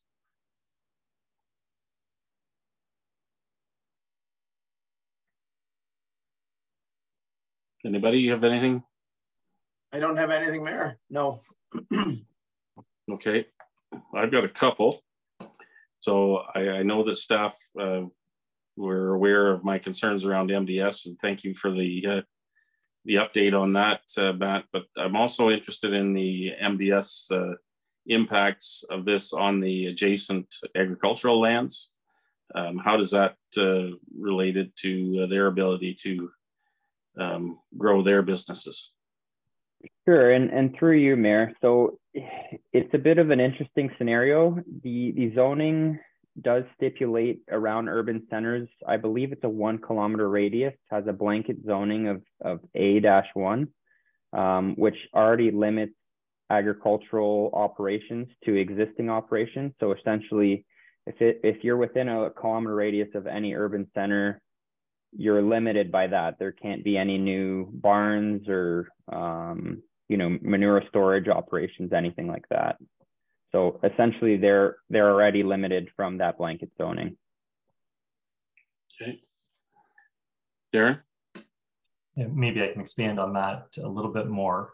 So for the adjacent farms, they would be limited more so by the urban boundary. The urban boundary distance, or type B land use, is double what that would be for a house. So if any of those farms wanted to substantially expand, they would need relief for the type B land use, which the urban boundary already exists. So not specifically this proposed house. Okay. The next question I have is kind of maybe the wrong time to be having the question, but because this is in the urban boundary, I mean, normally we would want to see residential development at a much higher density than this. This is a very large lot for a single family dwelling within the urban center. Is it even appropriate to keep this in the urban center if this is the the outcome.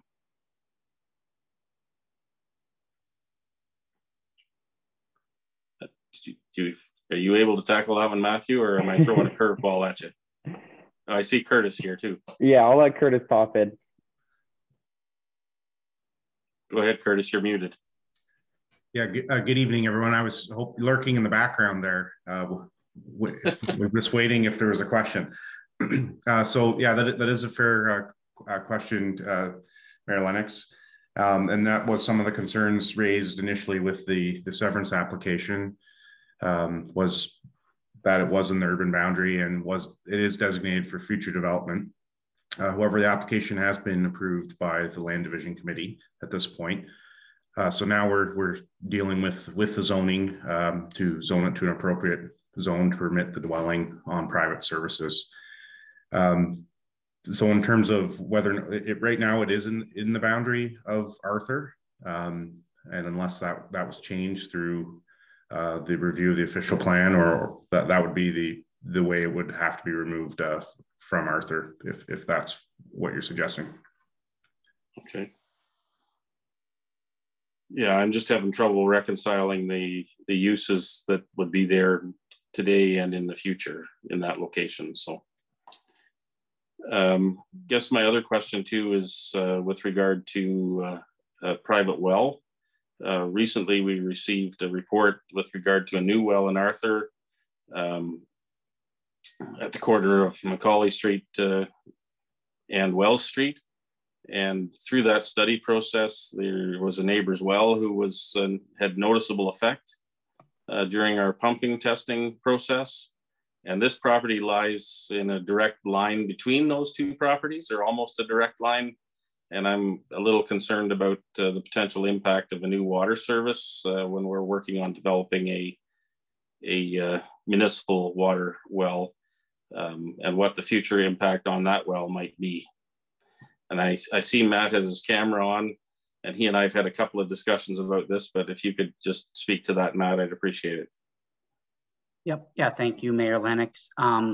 So the township, or I've had a chat with the township engineer related to, the possibility that there's going to be a private well going in this location.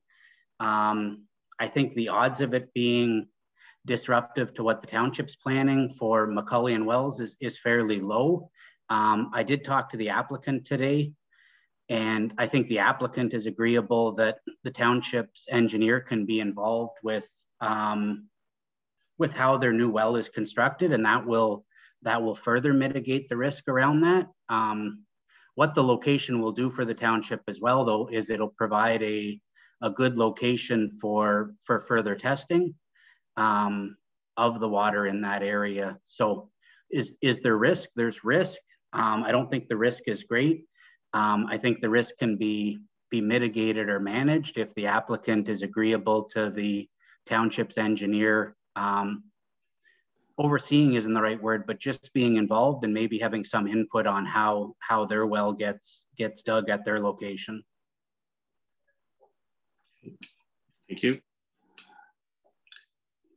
Okay, I think I've run through my questions. Any other questions from Karen? I am not having a good meeting. So the Wellington North Power letter that I said was applicable to the previous application is in fact applicable to this application. And again, as a reminder, their comments were, the property is in the extremity of the service territory of Wellington North Power with a significant span from our last services. From a planning and servicing viewpoint, it would be much more advantageous if this property was zoned for higher density development. Okay, thank you. Any other questions or comments from council?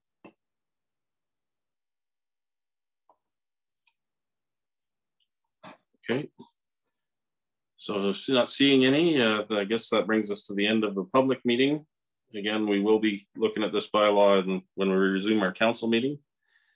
So with that said, I'll adjourn the public meeting. And we have a recommendation here that the public meeting of December 19th, 2022 be adjourned at 8:32 p.m. Can I get a mover and a seconder for that, please? Moved by Lisa, seconded by Sherry. All those in favor? That's carried. So we're adjourned from the public meeting. And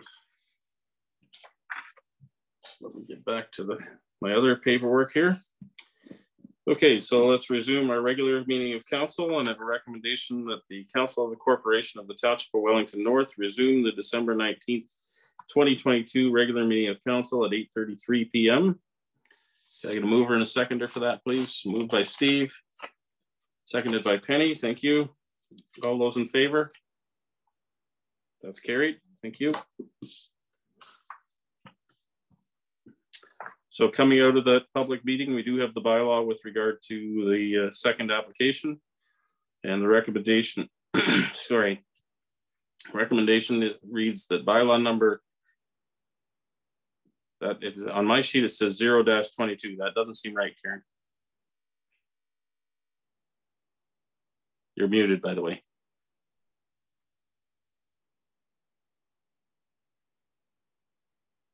It should be 140-22.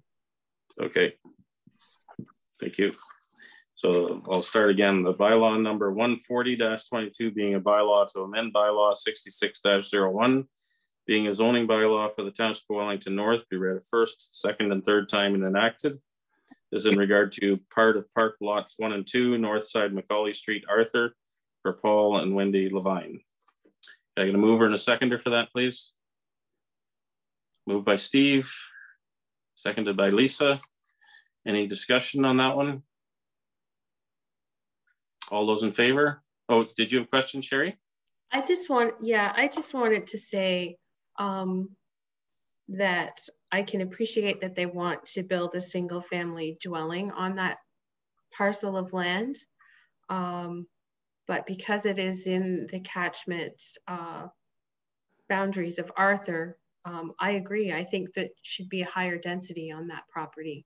We just had a lengthy conversation on the other application in the public meeting where we're asking for higher density, and this doesn't meet that requirement. Okay. Any other questions or comments? Okay. All those in favor? Opposed? That's defeated. Thank you.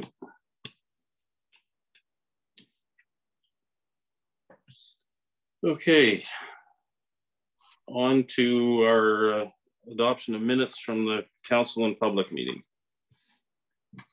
So I have a recommendation here that the minutes of the regular meeting of council held on December 5th, 2022, and the special meeting of council held on December 13th, 2022 be adopted as circulated.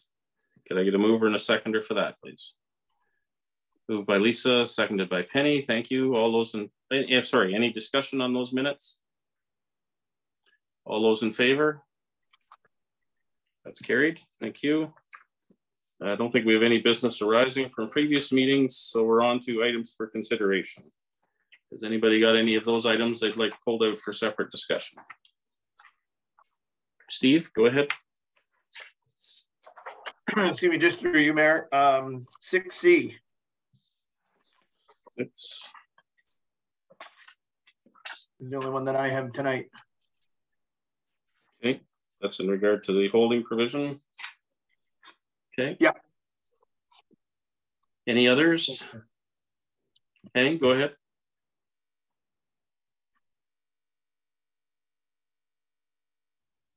$3B. 3B, that's the lease extension. Right, and 4A, please. 4A, the Senior Center for Excellence one. Yes. Okay.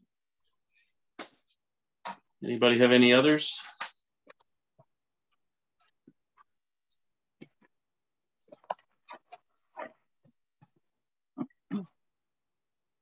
Sherry, go ahead. You're muted, by the way.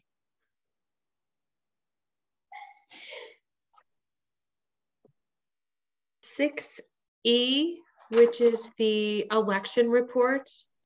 Okay. And 3C is that sorry, I'm a little unorganized here tonight. I think 3C. That's the Development Department compliance with Bill 109 and 23? Yes. Okay. And I think I'm good. Okay, so I'll just recap. So far we have pulled out for separate discussion 3B, 3C, 4A, and 6C, and sorry, 6E as well. Last call for any others.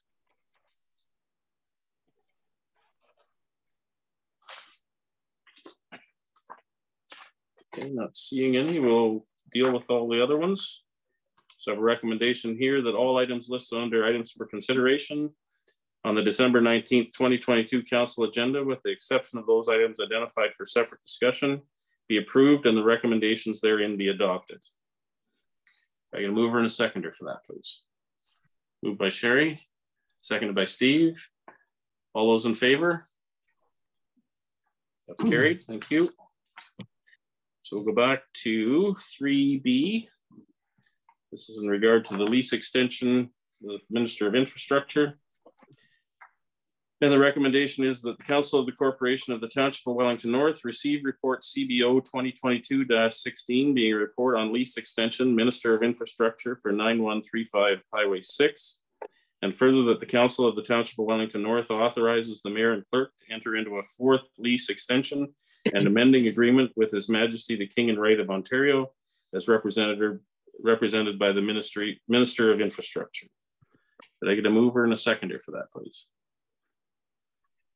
Moved by Sherry, seconded by Penny. Thank you. With that, I'll open the floor for discussion. Okay. Penny, go ahead. I have no problem with the, thank you, Mayor. I had no problem with the extension, but I was just wondering what is going to happen when this extension is finished. Will the OPP still be able to have a location within our township? Okay. If that is known. I was just wondering about the loss of revenue for their rented building as opposed to what it might cost to renovate the building. Okay. Darren, are you able to tackle that one? I can at a high level. They haven't reached out to the township regarding any other township facilities. I believe there's maybe interest with, I believe they'll be reaching out to the county to see if they can do something in located near the Tividale OPP center, but that's still very preliminary. I'm not sure if that's going ahead or not. Okay. And can you just add to that, Darren, the what the status of our building is and relative to costs and that sort of thing, and relative to the revenue stream that we're gaining from that? Yeah. So right now the rent is covering costs, but the mechanical system is done there. It's not repairable. It's the geothermal system. So what we're doing is, as those units fail, we're turning on the old original baseboard heating. We're reconnecting that to the panel to basically limp that building along to make it useful for the tenant. Okay. Sherry, go ahead. Yeah, so my concerns are similar to Councillor Rankin's. You know, having that facility is highly visible for our residents to associate with the OPP and them being in our community. So I think I'd like to see some follow-up information from staff with regards to, you know, what the next steps are for the OPP and the viability of keeping that some type of location for them in our community. And I also see that staff will be recommending the demolition of the building in 2025. And I'm just wondering what the thought process was on that and what the potential vision, I guess, is for that property. Okay, Darren? Yeah.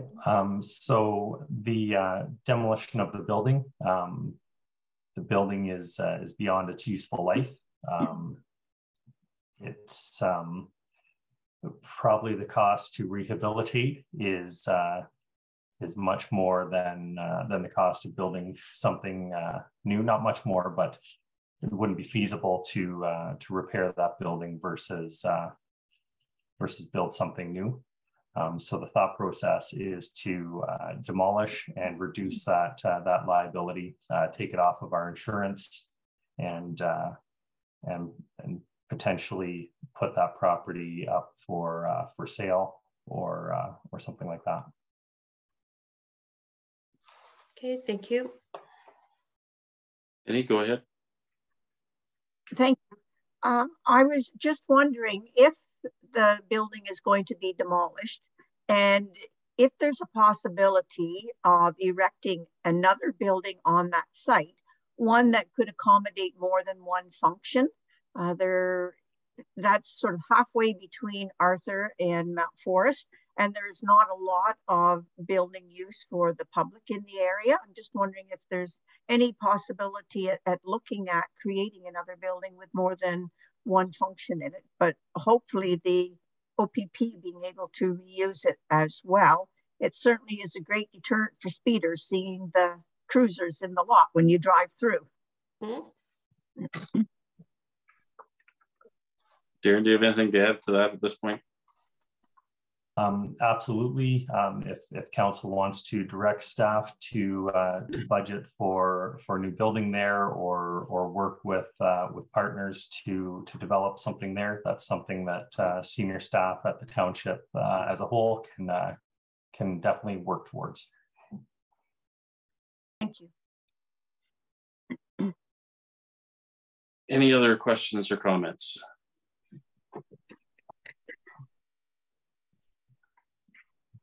Okay, I'll call the motion then. All those in favor? That's carried. Thank you. We'll move on to 3C. This is the Development Department compliance with Bill 109 and Bill 23. And the recommendation is that the Council of the Corporation of the Township of Wellington North receive report CBO 2022-17, being a report on Development Department compliance with Bill 109 and Bill 23. Could I get a mover and a seconder for that, please? Moved by Lisa, seconded by Sherry. Thank you. We'll open the floor for discussion. Sherry, was this one of yours? Yeah, go ahead. Yes. So I'd just like to thank Darren for the report. We all know that Bill 23 specifically is very frustrating for all of us. I've had a conversation with Brooke at length with regards to Bill 23. And my question is, how do we as council still control some of the growth and allow our community and stakeholders to have a voice in shaping our community? We've made some really great strides through a couple of the public meetings that we had with regards to growth, and with some of the legislation that's gone through as of late. Thank you to the province. How do we protect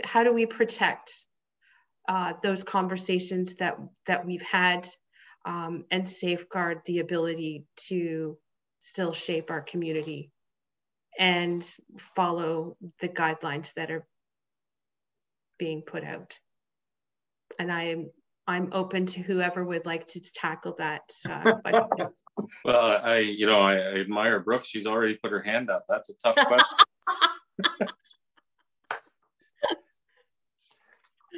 Through you, Mayor Lennox, thank you for the question. I think it's a really good one, and it's a tough question.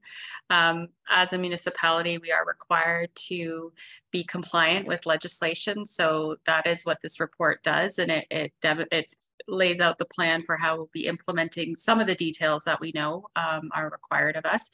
But I think the question that you've posed really speaks to the broader issues around some of the things that were mentioned in the public meeting earlier today. How do we shape our community? How do we allow people to have a voice in that future?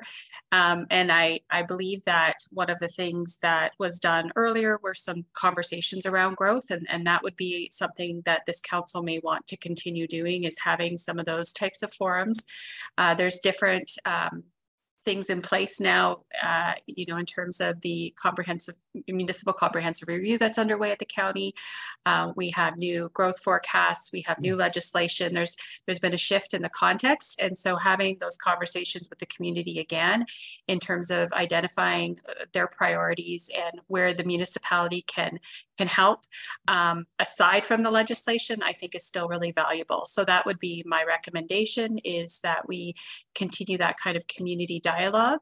And then it's really up to council and staff to find the creative ways to help shape that growth as we can, as we are allowed to. So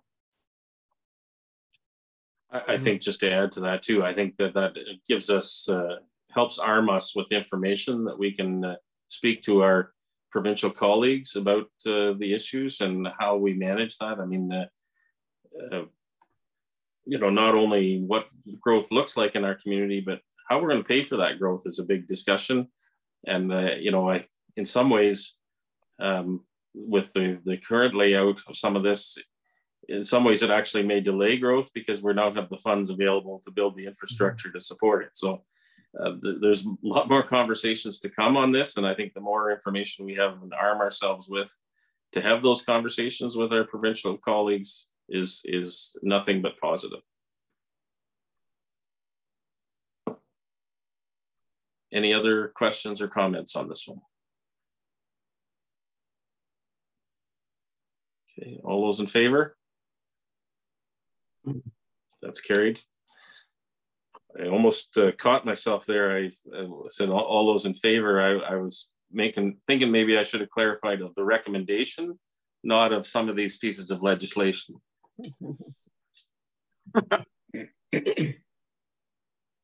So we'll move on to 4A. This is in regard to the Senior Center of Excellence report. And we have a recommendation here that the Council of the Corporation of the Township of Wellington North receive report EDO 2022-32, being a report on the grant request from the Senior Center of Excellence. And further, the council provide direction to staff as it relates to the Senior Center of Excellence presentation to council on December 5th, and request for the $10,000 in grant funding to support the ACE, so that's Active, Connected, and Engaged Coordinator position. So with that, I need a mover and a seconder to get us going on this. Moved by Lisa, seconded by Penny, thank you. And we'll open the floor for discussion. Go ahead, Penny. Thank you, Mayor Lennox. I think the Senior Center of Excellence is a wonderful organization, and I think they certainly deserve to have the grant that they're requesting. My question is, though, with the total grant of money of $40,000, do we know if we have other applicants that will be wanting, say, an equal amount of that 40,000? Yeah, I see Dale's popped up and he's going to answer that question for us. Okay. Thank you, Mayor Lennox, through you.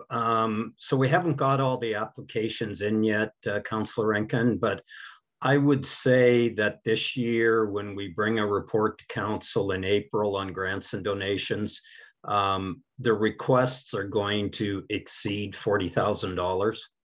So I think we're going to have probably some tough decisions to make or some budget increases to make, but we won't know that for sure until till the end of March. Okay, thank you. Sherry, go ahead. Yeah, so thank you, Dale, for the report. Yes, I fully support the request from the senior center. I guess my question would be, we don't have to have it go through our community's grants and donations.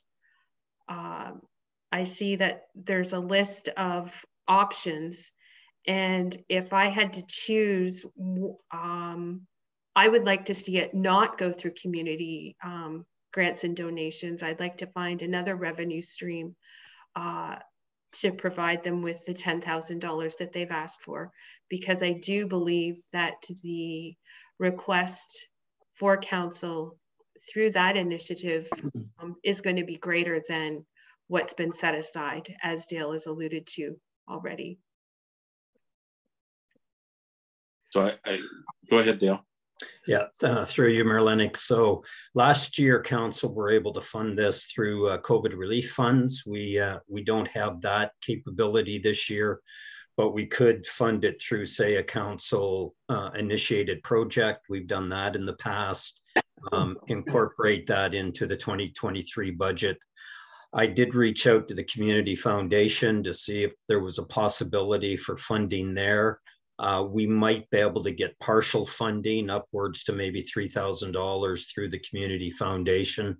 So that would reduce it to say $7,000 as a council initiated project. And I would certainly be happy to pursue that avenue if council were to approve the entire funding.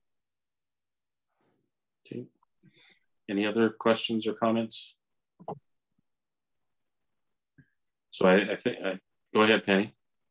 I'm just wondering, can we make a recommendation tonight to grant them that amount of money and then figure out where it's coming from later on, or do we have to say where it's coming from tonight as well? We don't have to say where it's coming from tonight, but I think we all need to be very aware that this is going to show up in the budget discussions. Really what we're doing is we're agreeing to spend money before we've actually created the budget to spend it. So I think as long as we're all clear about that, we can figure the other parts of it out. And if Dale has some ideas of how we can maybe defray or spread that cost over other opportunities, I think that's a wonderful idea. And I think we certainly would love to pursue that. Thank you. Any other questions or comments?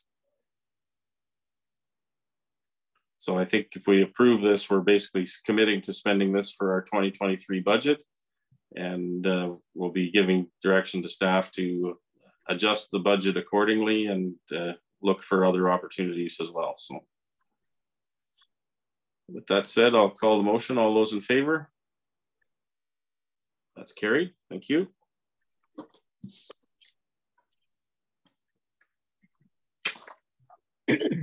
We'll move on to 6C. This is in regard to zoning bylaw amendment 14-2022 holding provision removal.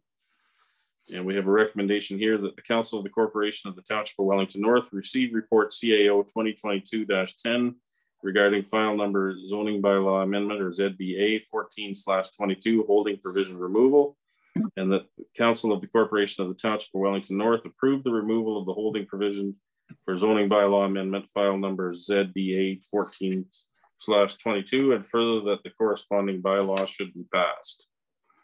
And further that the mayor and clerk should be authorized to sign the bylaw to remove the holding provision. Could I get a mover and a seconder for that, please? Moved by Steve, seconded by Lisa. And with that, I'll open the floor for discussion. Go ahead, Steve. Thank you, Mayor, and through you. I know we had a quick meeting about this the other week. In my question, I guess I gotta kind of get back to the start of this, so it's straight in my head, and I think it's straight in, or maybe that public can understand better as well. I know when we had Steve Weaver in, I asked the question of who actually owned the property, like the 9 acres or thereabouts. And he didn't know, and our lawyer didn't know. So I gotta ask that question: is who owns that property? Like the actual amount that we're like the specific piece that we're talking about. Yeah, I think Darren had his hand up, so go ahead, Darren. Yep. So through the on-land system, that's the registry system, it still shows as GNL White Farms.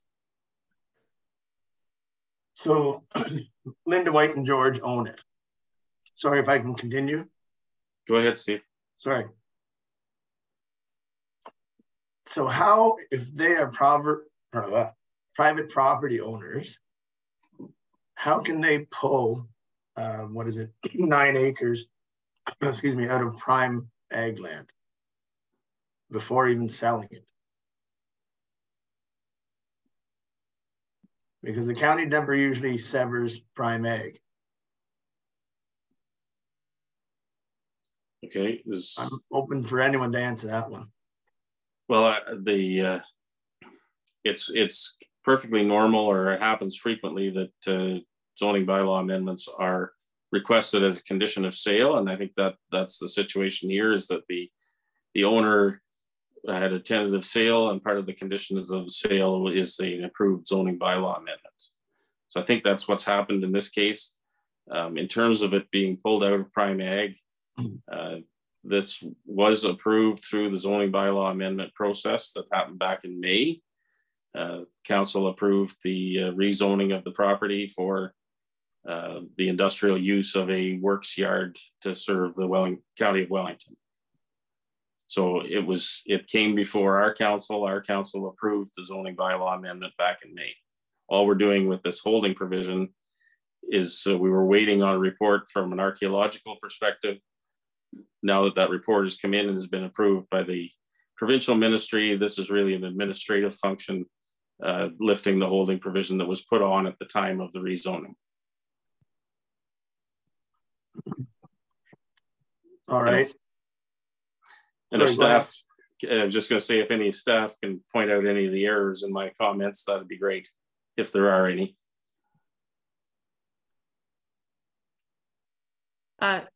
Brooke, go ahead. Through you, Mayor Lennox. No, you've summarized the situation as I understand it as well. And really the matter before this council is the removal of the holding provision.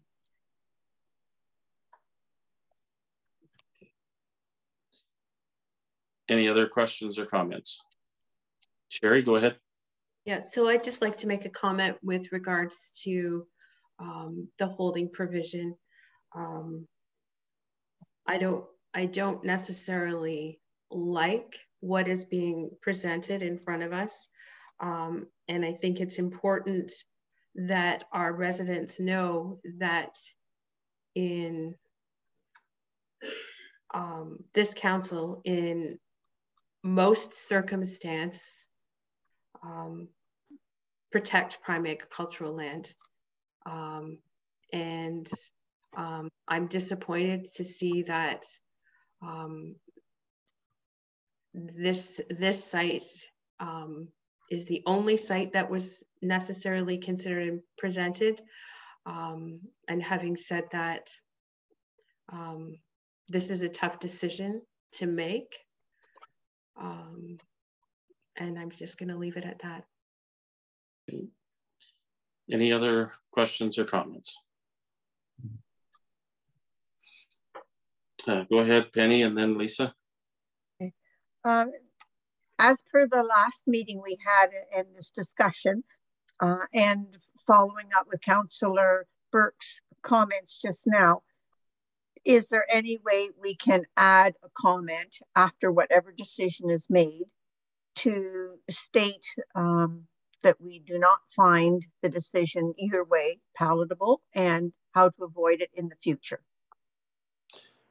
So I would suggest Councillor Rankin that right now is the time to say that, unfortunately, in this situation, the rezoning has already been completed. So to use one of my bad metaphors, the horse has already left the stable on this particular application, but I think it's perfectly reasonable to state that we as members of council don't support generally repurposing prime ag land for other uses. And I think that can be something that will carry forward as kind of a policy direction over the coming years. Thank you. Lisa, go ahead. Yeah, to kind of, I agree with Councillor Penny.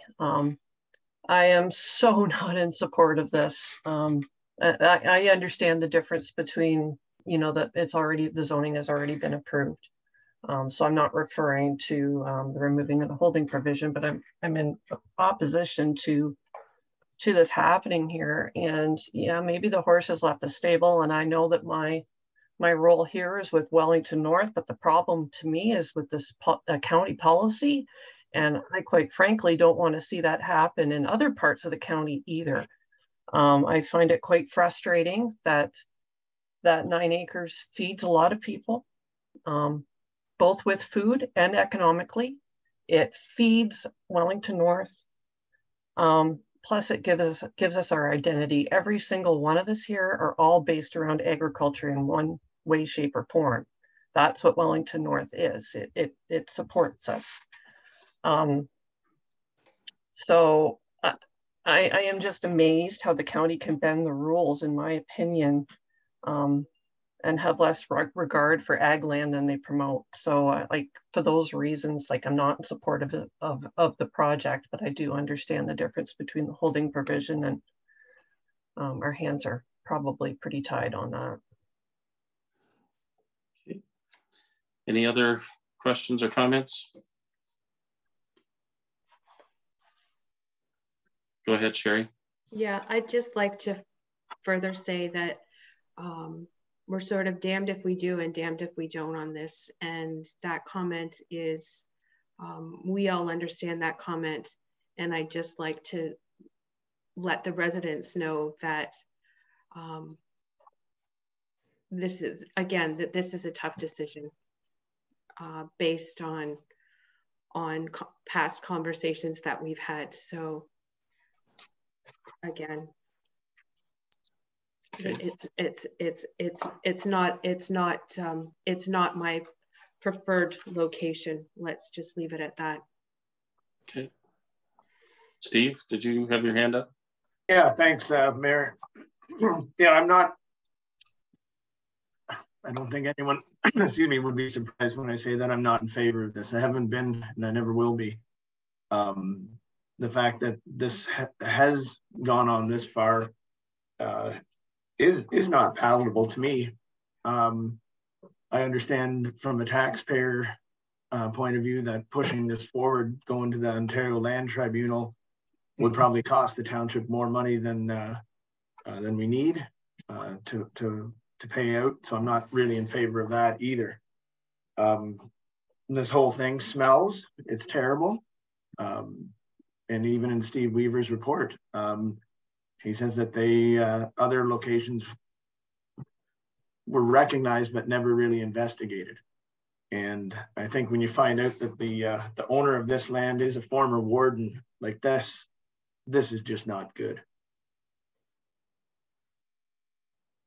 And I'll leave it at that. Okay, I'm gonna go ahead and call the question then. All those in favor?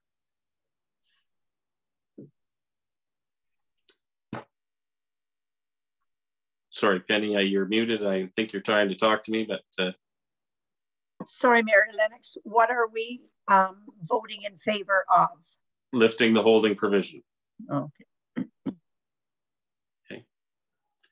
Okay, I'll call the question again. All those in favor? Opposed? That's carried. Thank you. We'll move on to 6E. This is the report in regard to the municipal and school board election. And I have a recommendation here that the Council of the Corporation of the Township of Wellington North receive for information report CLK 2022-23, being a report on the 2022 municipal and school board election. Can I get a mover and a seconder for that, please? Moved by Sherry, seconded by Lisa. Thank you. I'll open the floor for discussion. Go ahead, Sherry. Yeah, so I pulled this one for, I'm sure it's a clerical error, but in the report, it says that everybody that was elected was in red or acclaimed. I'm sorry, yes. And I'm still in black. So I'm assuming that because I'm here again tonight, that my name should be in red. Yes. So, and I also just wanted to bring forward, Karen, thank you for the report. And I know that that's a clerical error. So that's just a little funnin'. But I'd also like to just say that, yes, during the election process, I had a lot of discussions with folks that didn't receive ballots, received 2 ballots in some cases. And a lot of folks are really frustrated with the mail-in process, I guess. Some people don't understand it as it was out, obviously, because some people didn't sign their delegation forms. And I'm just putting it out there. I know that the decision doesn't have to be made at this time, but I've talked to a lot of folks and they would really like to see a traditional polling station on election day provided. That way, when life gets busy and you remember that you're supposed to vote, you could go to the polling station, pull out your identification and still vote. I've heard that a lot of longtime residents within, specifically here in Mount Forest, weren't on the voters list and had to be added through contacting staff. And that's great. But I also think that sometimes it discourages people from coming out. And we surely don't want to do that because voter turnout every election seems to be dropping, whether it's provincial, municipal, or federal. And that's all I have to say. Okay. Any other questions or comments?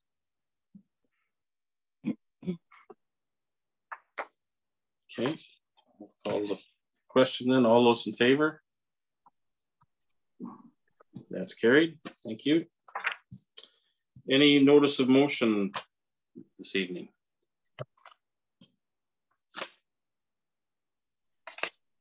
Not seeing any, so we'll move on to community group meeting program report. Anybody have anything they'd like to report on this evening? Penny, go ahead. I would just like to make a comment about the cultural roundtable. We have just had 2 founding members step back, but we have had, I believe, 4 new ones over the last year that have come forward and joined us. And I think it's wonderful. I think we have a wonderful group now. Each of the new ones brings their own special talent to it. And I'm looking forward to the coming years. Thank you. It's very encouraging that we got some new people to step up and bring some new ideas and help us carry the ball forward. It doesn't seem very long ago to me that we first established the cultural roundtable, and it's amazing the progress that what we've learned in the process. So thank you for your long-standing involvement in it too, Pendy. Oh, you're welcome. It's a lovely group to work with. Any other questions or sorry? I'm sorry, I'm all confused. I'm in community report. Sherry, go ahead. Yeah, so I have a couple here. One, council will remember that we passed back in July, approved a letter of support for the Mount Forest Curling Club in an application for the Ontario Trillium Grant Foundation. And I'm happy to say that they received word from MPP Matthew Ray that their application for $146,400 was approved. This grant will enable the Mount Forest Curling Club to convert and transform their 1960s ice plant into a more modern and efficient working system, lowering energy costs, high quality ice, and extending the curling season activities. The grant will cover approximately 75% of the total replacement costs And they're looking to have that work done over the 2023-2024 season. And the gifts just keep on coming.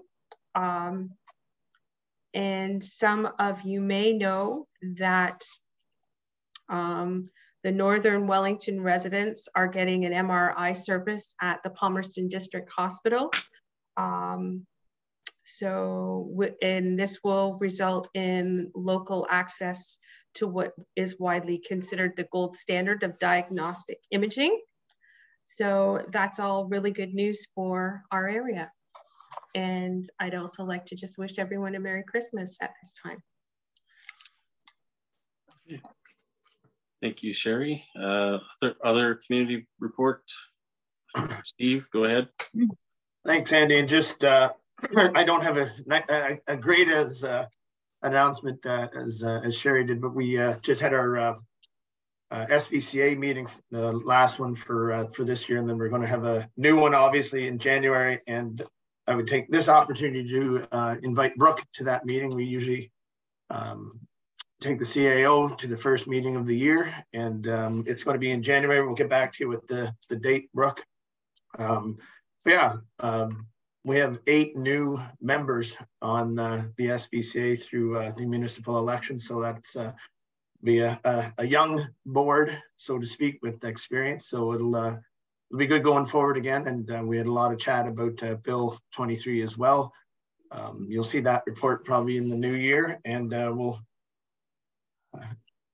see what we can do as a conservation authority moving forward. So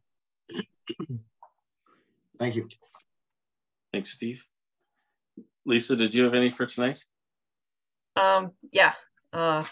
I had my hand up when everyone else had their hand up. Sorry about that. It's okay. Yeah, just to add to Councillor Penny, I attended the Cultural Roundtable too, just as my last meeting, and to say goodbye to everyone. And it really is the most fun committee anywhere. And I stuffed my purse full of cookies on my way out. I had those to eat all the way home. We had a great lunch. Thank you, Dale. And I'm really looking forward to that MRI machine, Sherry. My husband's been waiting for a year now for an MRI. So hopefully, maybe we can get in a little bit earlier than we're supposed to. Have a chamber meeting this week. Mount Forest Chamber and Arthur Chamber. We had a small meeting last week, just some upcoming strategizing for next year, kind of. And to go on the conservation theme, GRCA reached out to me today and sent me so much reading material that I just haven't looked at it yet. It was a lot for late in the day. Get ready.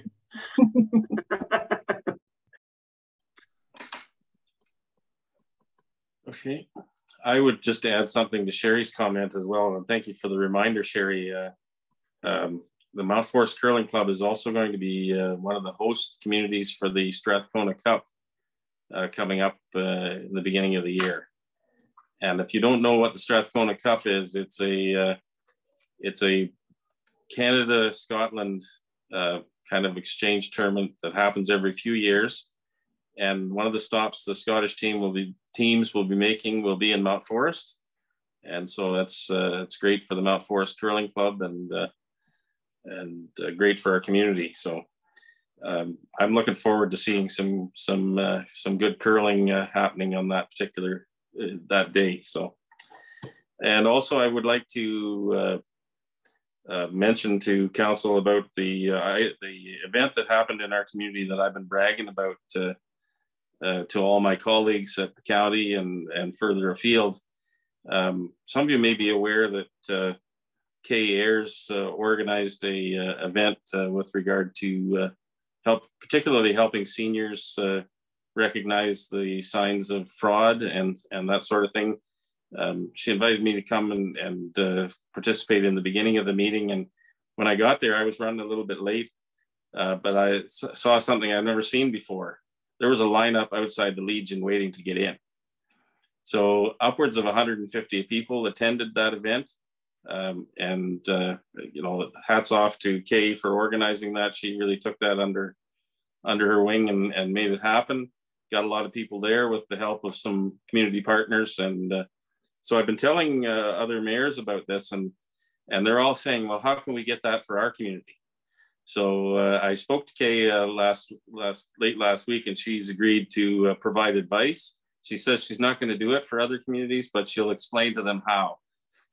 So it's certainly something, you know, just out of irony, I was driving to that event to bring a little greeting, and received an email on the way there, fraudulent email. So it's ever present for everybody. And so the more we get the word out on these type of issues, the better prepared our citizens are to cope with it. So this is a great thing, and it's really nice to see that kind of grassroots community involvement. And so again, hats off to Kay, and thanks for all her efforts on that regard. And I think that's all I have for this evening. Last round, does anybody have anything else? Steve? Just to, as Councillor Burke said, I wanted to wish everyone a Merry Christmas and Happy Holidays as well. Yeah, we're not quite done yet here.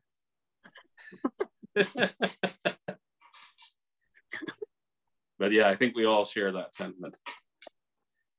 Okay, we're moving on to bylaws now. We've got a whole raft of them here.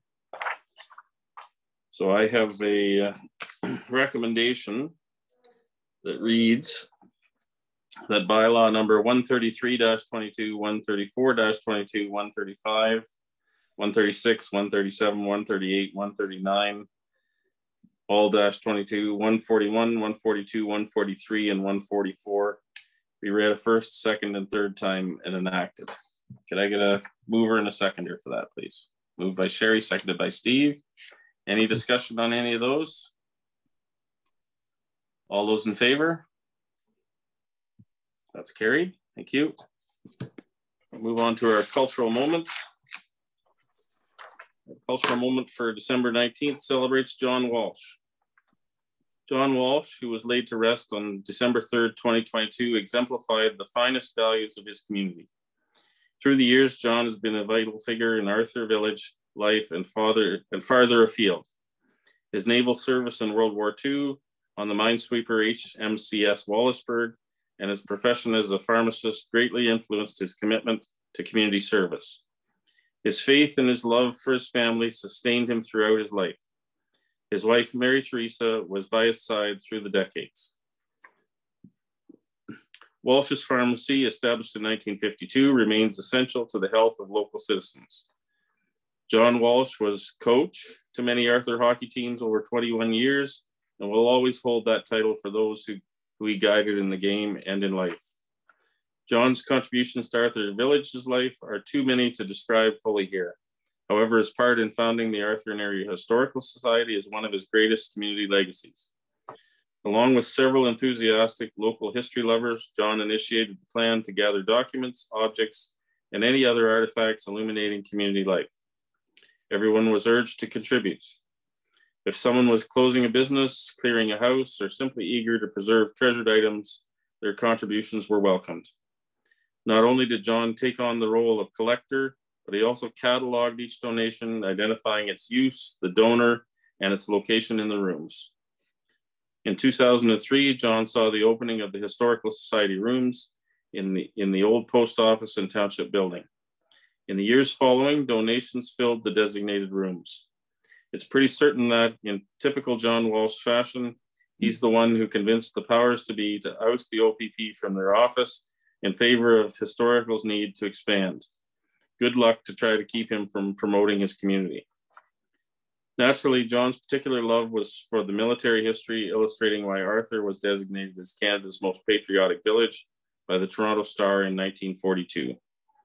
The military room is filled with photos, medals, uniforms, and various items reflecting the village's response to the call of duty. As a part of his outreach as historian and veteran, John was key to the community's move to restore the cenotaph, established by the women of Arthur in 1923 to commemorate World War I veterans. As later names have been added, and in the park around it are the heart of the village. The Historical Society was a vital partner in the creation of the historical murals around Arthur, and John's figure saluting Ottawa War Memorial veterans and the Canadian flag is a fitting tribute to him. John himself cannot be seen anymore at home, at church, at historical, or all the other places in Arthur that were invigorated by his knowledge, his humor, and his love of community. Now to see the legacy of John Walsh, just stand in any spot in Arthur and look around. That was submitted by Gail Donald from the Wellington North Cultural Roundtable. Okay, we do have another closed meeting session to deal with tonight. So in order to do that, we'll have a recommendation to move into a closed session. And it reads that the Council of the Corporation of the Township of Wellington North go into a meeting at 9:23 p.m.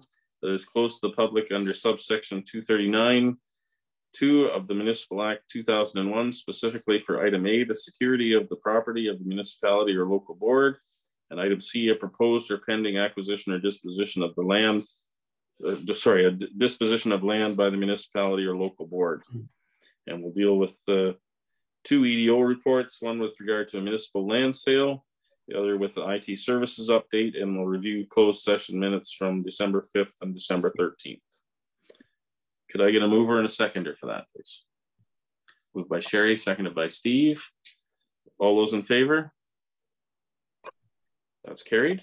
Thank you. We're in closed. Karen, you have some administrative stuff to deal with? Yes, I do. I need to ask Jesse to leave. If I kick you out of the meeting, you won't be able to rejoin when we come back to open session.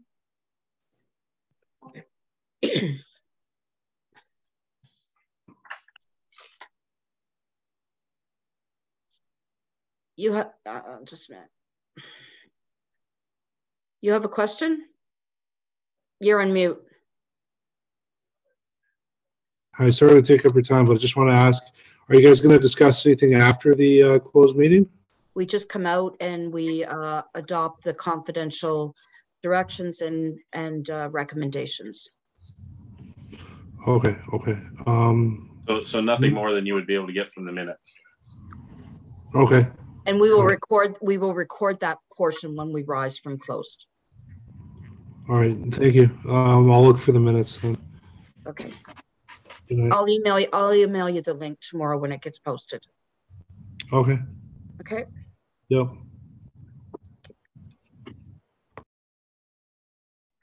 Okay, so I need to stop the recording.